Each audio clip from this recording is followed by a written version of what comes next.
Good morning students, I am Keshav Trivedi. I am physics faculty at Vidyabh Institute and now I am going to give you demonstration class in physics subject. Okay? आज बेटा हम लोग 11th class का एक बहुत important और बहुत basic chapter demo class में ले रहे हैं, that is Newton's laws of motion. ये चैप्टर बहुत इंपॉर्टेंट चैप्टर है और किसी ना किसी फॉर्म में ये हर जगह इन्वॉल्व होता है through out physics, that's why it's a very important chapter और इसको समझना बहुत इंपॉर्टेंट है। ठीक है, न्यूटन्स लॉज ऑफ मोशन में बेसिकली हम न्यूटन के द्वारा किए गए 3 लॉज की स्टडी करेंगे। ठीक है, मैं स्टार्ट कर रहा हूँ डेमो क्लास, आप लोग सुनते जाइए, बेसिक बातें करेंगे, उसके बाद हम कुछ एडवांस लेवल के क्वेश्चंस देखेंगे। I hope you will surely like this class. Okay, now listen me carefully. जो न्यूटन का सबसे पहला लॉ है वो ये था कि if net force on a body is 0 then acceleration must be 0। Listen me carefully, सुनते जाइए, आपको सब समझ में आएगा। अगर एक बॉडी पे नेट फोर्स 0 है तो एक्सेलरेशन मस्ट बी 0। इसका मतलब क्या है समझिएगा। सबसे पहले बेटा one thing I am sure कि अगर आप लोग 12th पास आउट है तो आपने 2 वर्ड्स अपने लाइफ में अपने फिजिक्स की स्टडी में ज़रूर सुनी होंगी। पहला वर्ड है स्केलर, दूसरा वर्ड है वेक्टर, है ना। स्केलर क्या होता है? वो physical quantities. Sir physical quantities क्या होती हैं? फिजिकल क्वांटिटीज़ बेटा वो क्वांटिटी होती हैं जिन्हें हम मेज़र कर सकें और हमारे फिजिक्स की चीज़ों को डिफाइन और स्टडी करने में मदद करें। ठीक है, जैसे बेटा इमोशंस हम मेज़र नहीं कर सकते, कोई किसी से कितना प्यार करता है, कोई किसी से कितना नफरत करता है, किसी को किसी से कितना ज़्यादा जलन है, ये हम मेज़र नहीं कर सकते। तो these are not physical quantities. Okay, fortunately ये हमारे फिजिक्स में कहीं काम भी नहीं आता। ठीक है, लेकिन कोई बॉडी कितना चला है, डिस्टेंस ट्रेवल्ड, कितना डिस्प्लेसमेंट हुआ है, उसकी क्या वेलोसिटी है, एक्सेलरेशन है, और ऐसे कई सारे फिजिकल क्वांटिटीज़ है। ठीक है, कुछ फंडामेंटल क्वांटिटीज़ है, बेसिकली 7 फंडामेंटल क्वांटिटीज़ है, बाकी सारी इन्हीं से डेराइव होके निकली है। ठीक है, फिजिकल क्वांटिटीज़ वो क्वांटिटीज़ है जो हमें फिजिक्स को पढ़ने में मदद करे और जिन्हें हम मेज़र कर सके, जिन्हें मेज़र करना पॉसिबल हो। ठीक है, उन्हें फिजिकल क्वांटिटीज़ कहते हैं। ठीक है, फिजिकल क्वांटिटीज़ बेटा 2 तरीके की होती हैं, एक होता है स्केलर, दूसरा होता है वेक्टर। स्केलर क्वांटिटी बेटा वो क्वांटिटी होती है जिनमें सिर्फ और सिर्फ मैग्नीट्यूड होती है। जैसे अगर मैं तुमसे मास पूछूं कि इस फलाने बॉडी का मास क्या है, मान लो इसका मास मैं पूछूं, तो तुम बोलोगे बेटा इसका मास मान लीजिए सर 50 ग्राम है। तो इसमें जो 50 है वो नंबर है, ग्राम जो है वो यूनिट है, और 50 ग्राम साथ में मिलके क्या है, 50 ग्राम साथ में मिलके मैग्नीट्यूड ऑफ मास है। इसके मास का कोई डायरेक्शन नहीं है, मास का कभी कोई डायरेक्शन नहीं होता है ना। तो इन क्वांटिटीज़ को स्केलर कहते हैं। ठीक है, टाइम का भी कोई डायरेक्शन नहीं होता, ठीक उसी तरह टाइम भी स्केलर क्वांटिटी है। ठीक है, लेकिन एक क्वांटिटी होता है वेक्टर। वेक्टर वो क्वांटिटी होते हैं बेटा जिनमें मैग्नीट्यूड के साथ ही साथ डायरेक्शन भी इम्पॉर्टेंट हो। उन दोनों को साथ में लेके जो चीज़ चलती है उसको वेक्टर क्वांटिटी कहते हैं। ठीक है, फोर्स हमारा वेक्टर क्वांटिटी, क्यों? क्योंकि फोर्स का कुछ ना कुछ मैग्नीट्यूड भी होता है और कुछ ना कुछ डायरेक्शन भी होता है। फोर्स क्या होता है? Basically force is a kind of push और पुल। किसी भी तरह का बेटा धक्का या खिंचाव जो होता है उसे फोर्स कहते हैं। ठीक है, और फोर्स में मैग्नीट्यूड और डायरेक्शन दोनों ही चीज़ें प्रेजेंट होती है। ठीक है, ऑब्वियस सी बात है, अगर मैं किसी को धक्का मारूंगा तो उसका कुछ ना कुछ डायरेक्शन भी रहा होगा, है ना। तो फोर्स में दोनों चीज़ें होती हैं, मैग्नीट्यूड और डायरेक्शन दोनों। ठीक है, अगर मैं कह रहा हूँ नेट फोर्स, तो नेट फोर्स का मतलब आप क्या समझते हैं? चूंकि फोर्स एक वेक्टर क्वांटिटी है इसलिए उसको सिंपली अपन ऐड नहीं कर सकते। फोर्स के साथ 2 + 2 4 नहीं कर सकते। 2 + 2 4 भी हो सकता है बेटा, 2 + 2 2√2 भी हो सकता है, 2 + 2 -0 2 + 2 0 भी हो सकता है, और 2 + 2 ऐसे कई वैल्यूज ले सकता है डिपेंडिंग अपॉन वेक्टर के बीच का एंगल कितना है। इसीलिए वेक्टर को पढ़ने के लिए एक सेपरेट फिजिक्स में मैथ्स के चैप्टर को इन्वॉल्व किया गया है, दैट इज वेक्टर। ठीक है, वेक्टर एक आपने चैप्टर ही सुना होगा मैथ्स में जिसमें हम कुछ लॉज पढ़ते हैं। वेक्टर को हम सिंपली ऐड सब्सट्रैक्ट मल्टीप्लाई नहीं कर सकते, उनके अपने लॉज हैं, उसको अपन वेक्टर अलजेब्रा में पढ़ते हैं। ठीक है, अब ध्यान से सुनते जाइएगा। आई होप आपको वेक्टर्स को ऐड करने आता होगा। ठीक है, आपने 11th क्लास के पहली चैप्टर में ही वेक्टर पढ़ा होगा और उसमें अपने वेक्टर को ऐड किया होगा। वेक्टर को कंपोनेंट्स में भी तोड़ के ऐड किया जा सकता है, डायरेक्ट फार्मूलाज भी हैं, √a² + b² + 2ab cos theta, ये सारे रिजल्टेंट के फार्मूला आपने ज़रूर सुना होगा। खैर वो सारी चीज़ें वेक्टर की थी। यहाँ पे नेट फोर्स का मतलब क्या है, पहले इस बात पे कंसंट्रेट करते हैं। बेटा अगर एक बॉडी है तो एक बॉडी पे एक ही समय में हो सकता है एक फोर्स भी लग रहा हो और एक से ज़्यादा फोर्स भी लग रहा हो। जैसे अगर मैं इस पेन को यहाँ से छोड़ दूँ तो ये पेन नीचे गिर जाएगा। अगर मैं आपसे पूछूं कि ये पेन क्यों नीचे गिर रहा है तो आपके पास इसका आंसर बहुत ऑब्वियसली होगा कि सर अर्थ ग्रेविटेशनल फोर्स लगा रहा है, जिसको हम लोग सिंपल भाषा में ग्रेविटी बोल देते हैं कि ग्रेविटी की वजह से सर ये नीचे गिर रहा है। ग्रेविटी क्या होता है सर? मास है। अर्थ एक मास है, बहुत बड़ा मास है, इसमें भी कुछ ना कुछ मास है। दो मासेस के बीच में लगने वाला फोर्स उनके मासेस की वजह से, दैट इज कॉल्ड ग्रेविटेशन, है ना। ये हमेशा अट्रैक्टिव इन नेचर होता है, ठीक है, हमें भी पता है ये सारी बातें, ठीक है। तो अगर इस पे फोर्स नीचे के डायरेक्शन में लग रहा है तो कौन सा फोर्स है? अभी फिलहाल जिस फोर्स की वजह से ये नीचे आ रहा है वो कौन सा फोर्स है? ग्रेविटेशनल फोर्स है सर। एक लौता वही फोर्स है इसके ऊपर, ठीक है। एयर रेजिस्टेंस को हम नेग्लेक्ट करके बात कर रहे हैं, ठीक है। तो एक लौता वही फोर्स है जो इसके ऊपर लग रहा है, जिसके वजह से ये नीचे आ रहा है, एक तरीके का खिंचाव है ना, जिसके वजह से ये नीचे आ रहा है ना। अगर मैं बोलूं कि अब क्यों नहीं नीचे गिर रहा, मेरे हाथ में अब क्यों नीचे नहीं गिर रहा, अभी भी ग्रेविटी तो लग रही होगी, लेकिन अब तो ये नीचे नहीं आ रही। क्या आप सोच सकते हैं कि ये नीचे क्यों नहीं आ रही? ऑब्वियस सी बात है, अर्थ इसे अट्रैक्ट जरूर कर रहा है, लेकिन मेरा हाथ इसके ऊपर, इस बॉडी के ऊपर के डायरेक्शन में एक फोर्स लगा रहा है जो कि बराबर है ग्रेविटी के फोर्स के, ताकि ये दोनों फोर्स मिलके एक दूसरे को कैंसिल कर दें, ठीक है। बेसिकली ये दोनों फोर्स मिलके एक दूसरे को बैलेंस कर ले रहे हैं, इसलिए मेरा बॉडी न नीचे जा रहा है न ऊपर जा रहा है, रुका हुआ अपनी जगह पे। तो इस पॉइंट ऑफ टाइम पे इस बॉडी पे दो फोर्स है, एक जो अर्थ इस बॉडी पे नीचे के डायरेक्शन में लगा रही है और दूसरा जो मेरा हाथ इस बॉडी पे ऊपर के डायरेक्शन में लगा रहा है, और दोनों forces equal and opposite direction में, इसलिए बॉडी रुका हुआ है। सिंपल बात है, ठीक है। तो फोर्स हमेशा वेक्टर क्वांटिटी होता है, और फोर्स को जो ऐड और सब्सट्रैक्ट करते हैं वो भी हम लोग वेक्टोरियली करते हैं। तो नेट फोर्स का मतलब ये है बेटा कि एक मोमेंट पे हो सकता है एक बॉडी पे कई सारे फोर्स लग रहे हो, उन सारे फोर्सेस का नेट, उन सारे फोर्सेस का वेक्टर सम, उन सारे फोर्सेस का रिजल्टेंट, उसको एफ नेट कहते हैं, ठीक है। नेट फोर्स कहते हैं अगर इसको फुल फॉर्म में बोला जाए तो, ठीक है। फोर्स नहीं कह रहा हूं मैं, नेट फोर्स कह रहा हूं। नेट फोर्स मतलब अगर एक बॉडी पे एक समय पे एक ही फोर्स लग रहा होगा तो वही इकलौता फोर्स जो है नेट फोर्स है, और अगर एक से ज्यादा फोर्सेस लग रहे होंगे तो सबका पहले वेक्टर सम करिए और वो जो फोर्स आएगी वो नेट फोर्स होगी। इसको टोटल फोर्स, नेट फोर्स कुछ भी कह सकते हो, ठीक है। न्यूटन साहब का जो पहला लॉ था, उन्होंने ये कहा कि किसी बॉडी पे अगर नेट फोर्स जीरो है, मतलब सारे फोर्सेस मिलके कुछ इस तरीके का कोइंसिडेंस हुआ कि सारे फोर्सेस मिलके एक दूसरे को कैंसिल कर जाए। दो ही पॉसिबिलिटी, या तो सारे फोर्सेस मिलके एक दूसरे को कैंसिल कर जाए, और या तो कभी उस पर कोई फोर्स लग ही नहीं रहा है। जब उस पर कोई फोर्स लग ही नहीं रहा है तो भी नेट फोर्स जीरो है, या तो फोर्सेस लग रहे हैं लेकिन इस तरीके से लग रहे हैं कि सारे फोर्सेस एक दूसरे को कैंसिल करके net effect, net force zero हो जा रहा है। तो अगर नेट फोर्स जीरो है, न्यूटन साहब का पहला लॉ क्या है कि अगर नेट फोर्स जीरो है तो एक्सेलरेशन जीरो होगा। This is compulsory, this is mandatory, ये होना जरूरी है। अगर नेट फोर्स जीरो है तो एक्सेलरेशन जीरो ही होगा, ये कंफर्म बात है और कोई दूसरी पॉसिबिलिटी नहीं है। अच्छा, मान लिया सर लॉ है, ठीक है, न्यूटन साहब का लॉ है, मान लिया इस बात को आपके, ठीक है। थोड़ी देर में मैं फील भी कराऊंगा इसे, ठीक है। एक्सेलरेशन जीरो है। सर एक्सेलरेशन क्या होता है, ठीक है। एक्सेलरेशन के लिए एक सिंपल भाषा में बात याद रखिएगा, acceleration is change in velocity per second. एक सेकेंड में आपकी वेलोसिटी कितने से चेंज होती है, इसी को एक्सेलरेशन कहते हैं। इससे ज़्यादा कुछ नहीं होता है एक्सेलरेशन, ठीक है। आपकी वेलोसिटी आपने देखा होगा, अगर एक्सेलरेशन का फॉर्मूला आपने देखा होगा तो फाइनल माइनस इनिशियल वेलोसिटी आप करते हो, वो देता है आपको चेंज इन वेलोसिटी, कि आपका वेलोसिटी कितने से बदला, है ना, अपॉन टाइम इंटरवल। उससे क्या हो जाता है, डिवाइड होने के बाद वो ये आ जाता है कि एक सेकेंड में आपकी वेलोसिटी कितनी से चेंज हो रही होगी, that is acceleration, okay.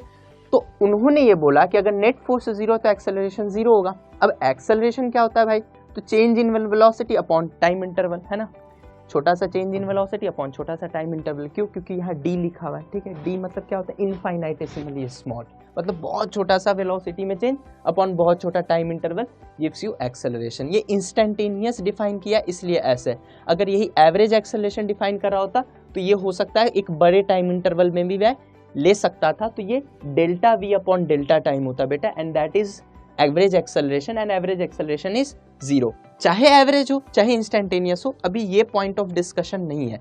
Point of discussion ये है कि अगर एक्सेलरेशन 0 है, इसका मतलब चेंज इन वेलोसिटी पर सेकंड 0 है, मतलब पर सेकंड मेरी वेलोसिटी बदल नहीं रही है। किसी भी चीज की अगर चेंज 0 हो, इसका मतलब क्या होता है कि वो जैसा पहले था वैसा ही बाद है, उसमें कोई चेंज ही नहीं आया, है ना।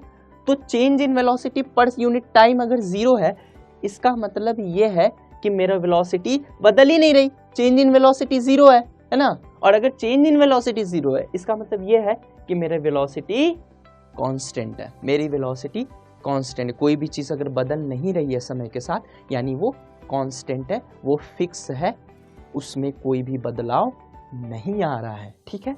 अच्छा सर, मुझे ये भी पता है, मुझे ये भी आता है कि वेलोसिटी भी एक वेक्टर क्वांटिटी है, इसमें भी मैग्नीट्यूड और डायरेक्शन दोनों चीज़ें होती हैं। तो अगर वेलोसिटी में भी वेक्टर क्वांटिटी है और ये भी, इसमें भी अगर मैग्नीट्यूड और डायरेक्शन दोनों होती है, तो इसके मैग्नीट्यूड पे भी चर्चा कर लेते हैं और इसके डायरेक्शन पे भी चर्चा कर लेते हैं। अगर मैं ये कह रहा हूँ कि वेलोसिटी मैग्नीट्यूड और डायरेक्शन दोनों के मिलने से बना है, तो दोनों में से कोई एक भी चीज़ अगर बदल गई तो वेलोसिटी बदल गया, क्योंकि दोनों का ही कंट्रीब्यूशन है ना इसमें। तो दोनों में से कोई एक भी चीज बदल गई तो वेलोसिटी बदल गया। और मैंने ये बोला है कि वेलोसिटी शुड रिमेन कांस्टेंट, मतलब वेलोसिटी बदल नहीं रही है, यानी ना इसकी मैग्नीट्यूड बदल रही है ना इसका डायरेक्शन बदल रहा है, दोनों ही चीजें कांस्टेंट है, ठीक है। अब हम न्यूटन्स फर्स्ट लॉ को थोड़ा समराइज करते हैं कि न्यूटन्स फर्स्ट लॉ ने क्या बोला। न्यूटन्स फर्स्ट लॉ ने ये बोला कि अगर किसी भी बॉडी पे नेट फोर्स 0 है, नेट फोर्स बार बार क्यों बोल रहा हूँ, क्योंकि एक फोर्स, दो फोर्स, तीन फोर्स हो सकता है, एक समय पे एक ही फोर्स लग रहा हो सकता है एक समय पे एक से ज्यादा फोर्सेस भी लग रहा हो। मैं जब भी एनालिसिस करूंगा सारे फोर्सेस को एक साथ कंसीडर करके पहले उनका नेट निकालूंगा, और उनका जो नेट इफेक्ट होगा अगर वो 0 है तो एक्सेलरेशन 0 होगा। एक्सेलरेशन 0 है मतलब चेंज इन वेलोसिटी नहीं है। अगर चेंज इन वेलोसिटी नहीं है यानी वेलोसिटी कांस्टेंट है, और अगर वेलोसिटी कांस्टेंट है यानी वेलोसिटी का मैग्नीट्यूड भी कांस्टेंट है और डायरेक्शन भी कांस्टेंट है। तो अगर मैं डायरेक्ट इस लाइन को इस लाइन से रिलेट करूं तो ये कहना चाह रहा है कि अगर किसी बॉडी पे सारे फोर्सेस का वेक्टर सम 0 है, सारे फोर्सेस का नेट इफेक्ट 0 है, तो ना उसका वेलोसिटी का मैग्नीट्यूड चेंज कर रहा होगा ना उसकी वेलोसिटी का डायरेक्शन चेंज कर रहा होगा। ये है न्यूटन्स फर्स्ट लॉ। इसको जनरल लैंग्वेज में समझने की कोशिश करते हैं, ठीक है। मान लीजिए एक बॉडी रखा हुआ है, रुका हुआ है, वो चुपचाप बैठा हुआ है, ठीक है। दो ही ऑप्शन है, या तो उस पर कोई फोर्स नहीं लगा रहा, ठीक है, तो वो रेस्ट पे है, तो वो रेस्ट पे ही रहेगा। क्यों? क्योंकि अगर वो रेस्ट पे है तो उसकी वेलोसिटी कितनी है, 0 मीटर पर सेकेंड, है ना, 0 है वेलोसिटी। अगर वो रेस्ट पे है तो रेस्ट पे ही रहेगा। क्यों रेस्ट पे ही रहेगा? क्योंकि कोई फोर्स तो लग नहीं रहा है, तो नेट फोर्स 0 है। अगर नेट फोर्स 0 है तो एक्सेलरेशन 0 होना चाहिए। अगर एक्सेलरेशन 0 है यानी चेंज इन वेलोसिटी 0 है, यानी वेलोसिटी में कोई बदलाव नहीं आएगा, यानी जो पहले था वेलोसिटी वही थोड़ी देर बाद भी दिखेगा। पहले वेलोसिटी 0 थी क्योंकि रुका हुआ था, तो बाद में भी वेलोसिटी 0 होगी क्योंकि बाद में भी रुका रहेगा। यस और नो? तो जो चीज रुकी हुई है वो रुका रहेगा। इसी चीज को गैलीलियोज लॉ ऑफ इनर्शिया में पढ़ते हैं हम लोग, ठीक है। ये जो प्रॉपर्टी है बेटा, जिसके वजह से एक बॉडी जो रुकी हुई है वो रुकी ही रहना चाहती है, अपने आप चलना शुरू नहीं कर देती जब तक कि बाहर से एक फोर्स ना लगाओ। इसी प्रॉपर्टी को तो इनर्शिया कहते हैं, सुना होगा आपने, है ना। तो अगर कोई बॉडी रुकी हुई है तो वो रुकी ही रहना चाहिए। क्यों? क्योंकि फोर्स लग नहीं रहा है तो वेलोसिटी में चेंज आएगा नहीं, और वेलोसिटी में चेंज आएगा नहीं तो पहले रुकी हुई थी, पहले वेलोसिटी 0 थी, तो बाद में भी क्या होगी, बदल तो रही नहीं है, तो बाद में भी वेलोसिटी 0 होगी। मतलब पहले भी रुकी हुई थी तो बाद में भी रुकी रहेगी, ठीक है। अच्छा, मान लो कोई बॉडी चल रही है, किसी वेलोसिटी से चल रही है। अब वेलोसिटी बोल रहा हूं तो कुछ ना कुछ मैग्नीट्यूड होगा और कुछ ना कुछ डायरेक्शन भी होगा। मतलब मान लो अगर मैं बोलूं मैं इधर की तरफ चल रहा हूं तो मेरी वेलोसिटी का कुछ ना कुछ मैग्नीट्यूड भी है और कुछ ना कुछ डायरेक्शन भी है। डायरेक्शन क्या है भाई? लेफ्ट टू राइट है ना। अभी ये डायरेक्शन ये है, ठीक है। और मैग्नीट्यूड कुछ ना कुछ होगी, जो भी मेरी स्पीड रही होगी वो मेरी वेलोसिटी की मैग्नीट्यूड है फिलहाल, ठीक है। और डायरेक्शन इस डायरेक्शन में, ठीक है। अब समझिएगा, मैं मोशन कर रहा हूं, मेरे ऊपर मान के चलिए अभी फिलहाल कोई फोर्स नहीं लग रहा। एक सेकंड के लिए एज्यूम कर लीजिए, ठीक है, कि मेरे ऊपर कोई फोर्स नहीं लगा, तो जो मेरी वेलोसिटी का मैग्नीट्यूड है वही रहेगा और जो मेरा डायरेक्शन है वही डायरेक्शन रहेगा। ना मैग्नीट्यूड चेंज होगा न डायरेक्शन चेंज होगा जब तक कि कोई फोर्स मेरे ऊपर ना लगे। यही तो बोल रहे न्यूटन्स लॉ। और सही बात है भाई, अगर मैं इस डायरेक्शन में चल रहा हूँ, कोई किसी ने मुझे पीछे से धक्का मारा तो मेरी स्पीड बढ़ जाएगी। देखो स्पीड में चेंज आया ना, वेलोसिटी के मैग्नीट्यूड में चेंज आया ना। अगर किसी ने मुझे सामने से धक्का मारा तो मेरी स्पीड घट जाएगी, मेरे वेलोसिटी के मैग्नीट्यूड में चेंज आया ना। मान लो किसी ने मुझे साइड से धक्का मारा, एकदम 90 डिग्री बना के यहाँ से साइड से ऐसे करके धक्का मारा, तो हो सकता है मेरा मैग्नीट्यूड चेंज ना हो बट मेरा डायरेक्शन ऐसे घूम जाएगा, तो डायरेक्शन चेंज हुआ ना। ठीक है, ये इनर्शिया ऑफ मोशन, ये इनर्शिया ऑफ डायरेक्शन, और इससे पहले जो बोला था इनर्शिया ऑफ रेस्ट। इनर्शिया 3 तरह के होते हैं, जो रेस्ट पे है वो रेस्ट पे रहना चाहता है, जो एक पर्टिकुलर स्पीड से चल रहा है वो उसी पर्टिकुलर स्पीड से स्ट्रेट लाइन पे चलता रहेगा। ठीक है, और जो किसी स्पीड से चल रहा है अपने आप डायरेक्शन चेंज नहीं करना चाहेगा। तो ये जो अपने आप स्पीड चेंज नहीं करना चाह रहा है, अपने आप डायरेक्शन चेंज नहीं करना चाह रहा है, अपने आप रेस्ट से मोशन में नहीं आना चाह रहा है, ये क्या है? अपने आप मोशन में नहीं आना चाह रहा है, इनर्शिया ऑफ रेस्ट। अगर मोशन में है तो अपने आप स्पीड चेंज नहीं करना चाह रहा है, इनर्शिया ऑफ मोशन है।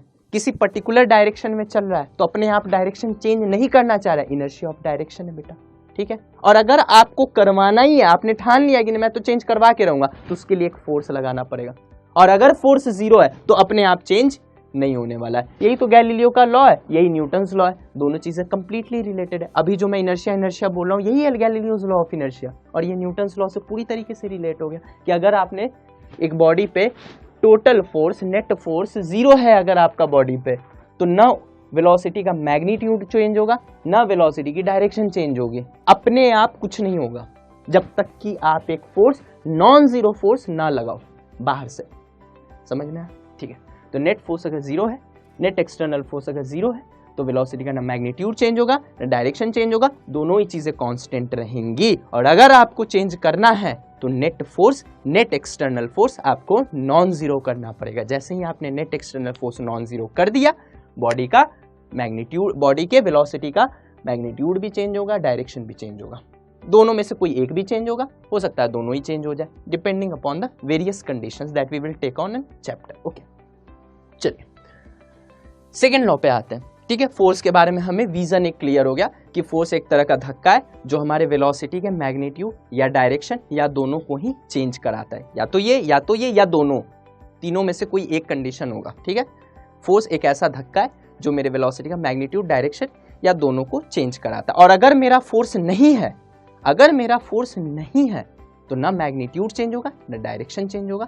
अगर बॉडी रुकी भी है तो रुकी रहेगी, चल रही होगी तो कांस्टेंट स्पीड से चलती रहेगी बिना डायरेक्शन चेंज किए, जब तक कि कोई फोर्स ना लगे। ठीक है, अब हम लोग सेकेंड लॉ पे आते हैं।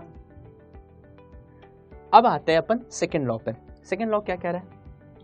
Net force is equal to rate of change of momentum. Newton साहब का जो सेकेंड लॉ था, पहला लॉ ने तो हमें ये समझाया कि फोर्स क्या होता है। एक तरीके से पहला लॉ डेफिनेशन ऑफ फोर्स है कि भाई फोर्स एक तरीके का धक्का है जिससे हमारी वेलोसिटी में चेंज आता है, may be change in velocity का magnitude, may be change in direction, may be change in both also. Okay, second law क्या है?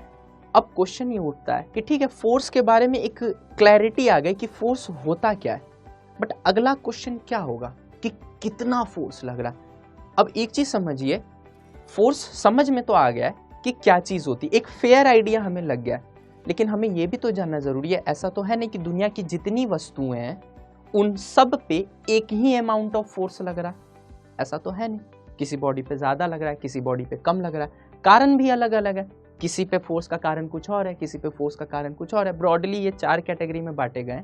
ठीक है, एक strong force, weak force, gravitational force, और उसके अलावा एक है इलेक्ट्रोमैग्नेटिक फोर्स। ये 4 कैटेगरी में बांटे गए, gravitational, electromagnetic, strong nuclear forces, weak nuclear forces. सारे दुनिया के, इस संसार के जितने भी फोर्स हैं, इन चारों में से किसी एक कैटेगरी में लाई करते हैं। ठीक है, खैर वो सारी चीजें अपन टाइप ऑफ फोर्स में जब अपन रेगुलर क्लास में आएंगे वहां देखेंगे, ये डेमोन्स्ट्रेशन क्लास है।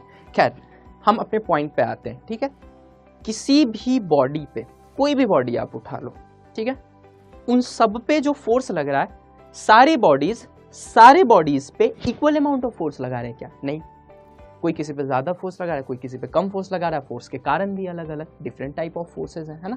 ठीक है, तो अब अगला क्वेश्चन क्या होगा कि कितना लग रहा है, ज्यादा तो कितना ज्यादा, कम तो कितना कम, नंबर्स में डिफाइन करना है ना। तो सेकेंड लॉ जो है ये क्वांटिटेटिव एनालिसिस है फोर्स का। क्वांटिटेटिव एनालिसिस मतलब जो क्वांटिटी बताए कि कितना लग रहा है, ठीक है। अब इस क्वेश्चन को एड्रेस करते हैं। तो सेकंड लॉ में न्यूटन साहब ने बोला कि नेट फोर्स जो है वो rate of change of momentum के बराबर होता है। Rate of change of momentum मतलब चेंज इन मोमेंटम पर सेकेंड, ठीक है। आप change in momentum by time interval करिएगा तो एक सेकेंड में आपका मोमेंटम कितने से चेंज हो रहा होगा, यही क्या है, यही नेट फोर्स है, ठीक है। Net force is rate of change of momentum. अब कुछ बच्चों को लग रहा होगा सर मोमेंटम क्या होता है। बेटा momentum is basically total quantity of motion contained in a body, ठीक है। अब ये कैसे है, क्या है, इस चीज को हम फर्दर रेगुलर क्लासेस में लेंगे। फिलहाल मोमेंटम को समझने के लिए आपको एक मैं प्रिसाइज बात बता देता हूं यहाँ पे साइड में कि momentum is mass into velocity, ठीक है। मोमेंटम एक वेक्टर क्वांटिटी है बेटा, ये मास इनटू वेलोसिटी होती है। इसका जो डायरेक्शन है वो वेलोसिटी के डायरेक्शन में होता है और जो इसका मैग्नीट्यूड है वो मास और वेलोसिटी के मैग्नीट्यूड के प्रोडक्ट के बराबर होता है, ठीक है। यही है मोमेंटम, ठीक है। मोमेंटम बेसिकली ये बताता है कि आपका बॉडी जो है वो कितना ज़्यादा इम्पैक्ट क्रिएट कर सकता है, इस चीज़ का मेजर मोमेंटम है। तो जितना ज़्यादा क्वांटिटी ऑफ मोशन होगा उतना ही ज़्यादा इम्पैक्ट क्रिएट होगा, ठीक है। खैर अभी फिलहाल हम समझते हैं मोमेंटम को मास इनटू वेलोसिटी, ठीक है। आपने सुना भी होगा momentum is mass into velocity, ठीक है। अब rate of change of momentum कह रहे हैं, यानी मोमेंटम की जगह मैं मास इनटू वेलोसिटी पुट कर सकता हूं, ठीक है। एक बात याद रखिएगा, पूरे मैकेनिक्स में हम मास को कांस्टेंट मान के चलते हैं, ठीक है। कहीं ऐसा नहीं पढ़ा होगा आपने कि 5 kg का एक बॉल फेंका, थोड़ी देर बाद जाके वो 3 kg का हो गया, 2 kg मास लॉस हो गया, ठीक है। ऐसा नहीं होता बेटा, ठीक है। तो चूंकि हर जगह हम जनरली मास को कांस्टेंट मानते हैं, वैसे कुछ प्रॉब्लम्स हैं जैसे फ्लाइट के प्रॉब्लम्स है या पाइप में बहता हुआ पानी का प्रॉब्लम है, वहाँ पे हम मास को वेरिएबल मानेंगे, वेलोसिटी को कांस्टेंट मानेंगे, उसमें केस थोड़ा डिफरेंट हो जाता है। लेकिन हम जनरली बात कर रहे हैं, जनरल बातों में मास को हम लोग कांस्टेंट मानते हैं मैकेनिक्स में, ठीक है। तो अगर मास कांस्टेंट है तो कांस्टेंट चीज़ें डिफरेंशिएशन से बाहर आ जाती हैं, ये तो सबको पता है ना। तो जो कांस्टेंट है उसे बाहर निकाल लो, तो मास बाहर आ गया तो ये बच गया dv/dt। ये देखी देखी चीज लग रही होगी, हाँ बिल्कुल, ये तो एक्सेलरेशन है, इसको तो एक्सेलरेशन कहते थे, change in velocity upon time, है ना। तो ये देखिए change in velocity upon time that is acceleration. तो आपका जो फॉर्मूला है वो आ गया है, वो आ चुका है, net force is equal to mass into acceleration. इसमें याद रखिए कि हमने मास को कांस्टेंट ट्रीट किया है, तभी तक ये फॉर्मूला वैलिड है। जैसे ही मास वेरिएबल हो जाता तो ये फॉर्मूला इनवैलिड हो जाता है, ठीक है। क्या होगा वो अपन उसके कुछ प्रॉब्लम्स हम लोग ले लेंगे लेटर ऑन, बट अभी फिलहाल आप इतना ही समझिए कि नेट फोर्स जो होता है वो मास इनटू एक्सेलरेशन होता है और मास शुड बी कांस्टेंट। अच्छा, यहाँ भी बार बार मैं नेट फोर्स बोल रहा हूँ, क्यों? क्योंकि ऑब्वियस सी बात है कि एक समय पे एक फोर्स भी लग सकता है, एक से ज़्यादा फोर्सेस भी लग सकते हैं, ठीक है। इन सब का जो कंबाइंड इफेक्ट होगा, जो टोटल नेट फोर्स होगा, वो मास इनटू एक्सेलरेशन होता है, ठीक है। ये नहीं कि इंडिविजुअल किसी फोर्स को उठा के हम एम में लगाने लग गए, गलत हो जाएगा। सारे फोर्सेस को पहले वेक्टोरियली सम निकालना है, वो जो नेट आएगा ना, वो जो रिजल्टेंट आएगा वो मास into acceleration of the body के बराबर होगा, ठीक है। चलिए अब आते हैं थर्ड लॉ पे। थर्ड लॉ क्या है भाई? सबको पता होगा, एक 6 क्लास के बच्चे से भी जाके पूछो, या तो एक फेमस कोट भी हो गया, for every action there is equal but opposite reaction, है ना। तो क्या है भाई ये for every action there is equal and opposite reaction, ठीक है। समझते हैं। यहाँ सबसे पहले 2 चीज आप समझ लीजिए कि ये जो एक्शन और रिएक्शन है ये फोर्सेस है, ठीक है। ये रिएक्शन कोई केमिकल रिएक्शन या कोई दूसरी चीज नहीं है, ये एक्शन और रिएक्शन में फोर्सेस को ही बोल रहा हूँ, ठीक है। For every action there is equal but opposite reaction. इसको समझने के लिए एक एग्जाम्पल लेना बहुत ज़रूरी है, ठीक है। मान लीजिए ये हमारी धरती माता है, ठीक है, और ये एक ब्लॉक है ए और ये एक दूसरा ब्लॉक है बी, ठीक है। मान लीजिए किसी प्रकार, ठीक है, ए बी को धक्का मार रहा है, ठीक है। तो ए ने जो बी पे फोर्स लगाया है उसे एक्शन कह दीजिए, ठीक है, क्योंकि action and reaction are forces, ठीक है। तो ए ने जो बी पे फोर्स लगाया उसको मैं एक्शन कह रहा हूं। तो न्यूटन्स थर्ड लॉ के अनुसार, न्यूटन का जो तीसरा लॉ है उसके अनुसार बी भी ए पे एक धक्का लगाएगा जिसका मैग्नीट्यूड उतना ही होगा जितना ए ने बी को लगाया। मतलब ए ने बी पे जो फोर्स लगाया है उस फोर्स का जो मैग्नीट्यूड है उतना ही मैग्नीट्यूड होगा जो बी ए पे फोर्स लगाएगा उसका। ठीक है, तो magnitude will be equal but direction will be opposite. ठीक है, तो बी भी अगर ए पे मैं पूछूं बी ए पे कितना फोर्स लगाएगा तो बी ए पे एफ फोर्स लगाएगा which is equal in magnitude. ये एफ है तो ये भी एफ है, कोई भी डेटा ले लो, 5 न्यूटन 10 न्यूटन कुछ भी ले लो। तो अगर ए बी पे 10 न्यूटन का फोर्स लगा रहा होगा तो बी भी ए पे 10 न्यूटन का फोर्स लगा रहा होगा। अंतर क्या है? Action reaction. मान लीजिए मैं इसको एक्शन कह रहा हूँ, इसको रिएक्शन कह रहा हूँ। ठीक है, तो एक्शन जितना है उतना ही रिएक्शन है, बट द अंतर इज कि इन दोनों का डायरेक्शन ऑपोजिट है, सेम नहीं है, ऑपोजिट डायरेक्शन में लगा है। तो for every action there is equal, what is equal? Magnitude is equal but opposite. What is opposite? Direction is opposite. तो there is equal but opposite reaction. ठीक है, ये है न्यूटन का तीसरा लॉ। ठीक है, अच्छा इसके बारे में कुछ खास बातें मैं आपसे करना चाहता हूँ। ठीक है, इतना तो सबको आता है। ठीक है, पहली बात, मुझे अपने बचपन में बड़ा एक कंफ्यूजन होता था कि मान लीजिए ये एक बॉडी है सी। ठीक है, मान लीजिए उसके ऊपर मैंने 2 फोर्सेस लगाई, ये भी इक्वल एंड अपोजिट फोर्सेस हैं। बताइए ये बॉडी चलेगी या रुकी रहेगी? क्योंकि दिमाग में आ रहा होगा सर ऑब्वियस सी बात है रुकी रहेगी। मान लो मुझे कोई इस डायरेक्शन में खींचे और उतने ही फोर्स से मुझे इस डायरेक्शन में खींचे, तो ऑब्वियस सी बात है ये दोनों फोर्स मिलके एक दूसरे को कैंसिल कर दे रहे हैं, एक दूसरे को बैलेंस कर दे रही है। मैं तो चुपचाप यहाँ खड़ा दिखूंगा तुम्हें, है ना। अगर दोनों इक्वल फोर्स से खींच रही हैं तो मैं तो बीच में ही दिखूंगा। हाँ, कोई ज्यादा तेज खींच दिया, कोई ज्यादा फोर्स से खींच दिया तो उसकी तरफ भाग जाऊंगा। लेकिन अगर बिल्कुल इक्वल फोर्स है और ऑपोजिट इन डायरेक्शन है तो बैलेंस कर लेंगे, एक दूसरे को कैंसिल कर दे रहे। F plus minus F is equal to 0, तो नेट फोर्स 0 है तो एक्सेलरेशन भी 0 ही होना है। एक्सेलरेशन 0 मतलब रुका हुआ था पहले, बाद में भी रुका रहूंगा। क्यों? क्योंकि दोनों फोर्स लग तो रहे हैं लेकिन दोनों मिलकर चूंकि एक दूसरे को कैंसिल कर दे रहे हैं, इसलिए दोनों का होना ना होना बराबर है। समझ में आ रहा है? उसी तरीके से ये रुका हुआ है, तो यहाँ तो इक्वल एंड अपोजिट फोर्स एक दूसरे को कैंसिल कर दिए। तो यहाँ पे इक्वल एंड अपोजिट फोर्स एक दूसरे को कैंसिल क्यों नहीं करता है? डिफरेंस है बेटा। यहाँ पे जो सबसे बड़ा डिफरेंस और सबसे बड़ा मिस्टेक बच्चे करते हैं वो ये है कि यहाँ पे एक चीज ऑब्जर्व नहीं कर पाते कि यहाँ पे जो फोर्स लग रहा है वो एक ही बॉडी पे लग रहा है। ठीक है, एक ही बॉडी पे 2 इक्वल एंड ओपोजिट फोर्स लग रहे हैं, जबकि यहाँ जो इक्वल एंड ओपोजिट फोर्स है बेटा ये एक बॉडी पे नहीं लग रहे हैं, ये 2 डिफरेंट बॉडीज पे लग रहे हैं। ए ने जो बी पे फोर्स लगाया है, ये ब्लू वाला, ए ने जो बी पे फोर्स लगाया है उसका जो भी असर होगा वो बी झेलेगा। उसी तरीके से बी जो ए पे लगा रहा है उसका जो भी इफेक्ट होगा, जो भी असर होगा वो ए झेलेगा। एक ही बॉडी पे अगर 2 इक्वल एंड अपोजिट फोर्स लग रहे होते तो कैंसिल होते हैं, लेकिन अगर 2 इक्वल एंड अपोजिट फोर्स अलग अलग बॉडीज पे लग रहे हैं तो जो जिस पे लग रहा है उसका इफेक्ट वो झेलेगा, ये दोनों एक दूसरे को कैंसिल नहीं करते हैं। तो अगर मैं इनका फ्री बॉडी डायग्राम बनाऊं, तो ए पे इस डायरेक्शन में एफ लग रहा है और बी पे इस डायरेक्शन में लग रहा है। फ्री बॉडी डायग्राम क्या होता है सर? कुछ नहीं होता, सिंपल सी बात है। ये पूरे को हम सिस्टम कह सकते हैं। ठीक है, क्योंकि इसमें 2 बॉडीज हैं। ठीक है, बॉडीज को अलग अलग करके उन पे फोर्सेस की स्टडी, दैट इज बॉडी को सिस्टम से फ्री करो, उसके बाद उन पे फोर्सेस का डायग्राम बनाओ। ठीक है, तो ए पे इधर लग रहा है, बी पे उधर लग रहा है, जो बी पे लग रहा है उसका असर बी झेलेगा, जो ए पे लग रहा है उसका असर ए झेलेगा। एक ही बॉडी पे इक्वल एंड अपोजिट लग रहे होते, तो कैंसिल होते, लेकिन एक ही बॉडी पे इक्वल एंड अपोजिट नहीं लग रहे हैं, 2 अलग अलग बॉडीज पे लग रहे हैं, इसलिए कैंसिल नहीं होता है। Since the 2 forces are acting on 2 different bodies, that's why they don't cancel each other. Okay, ये तीसरा पॉइंट।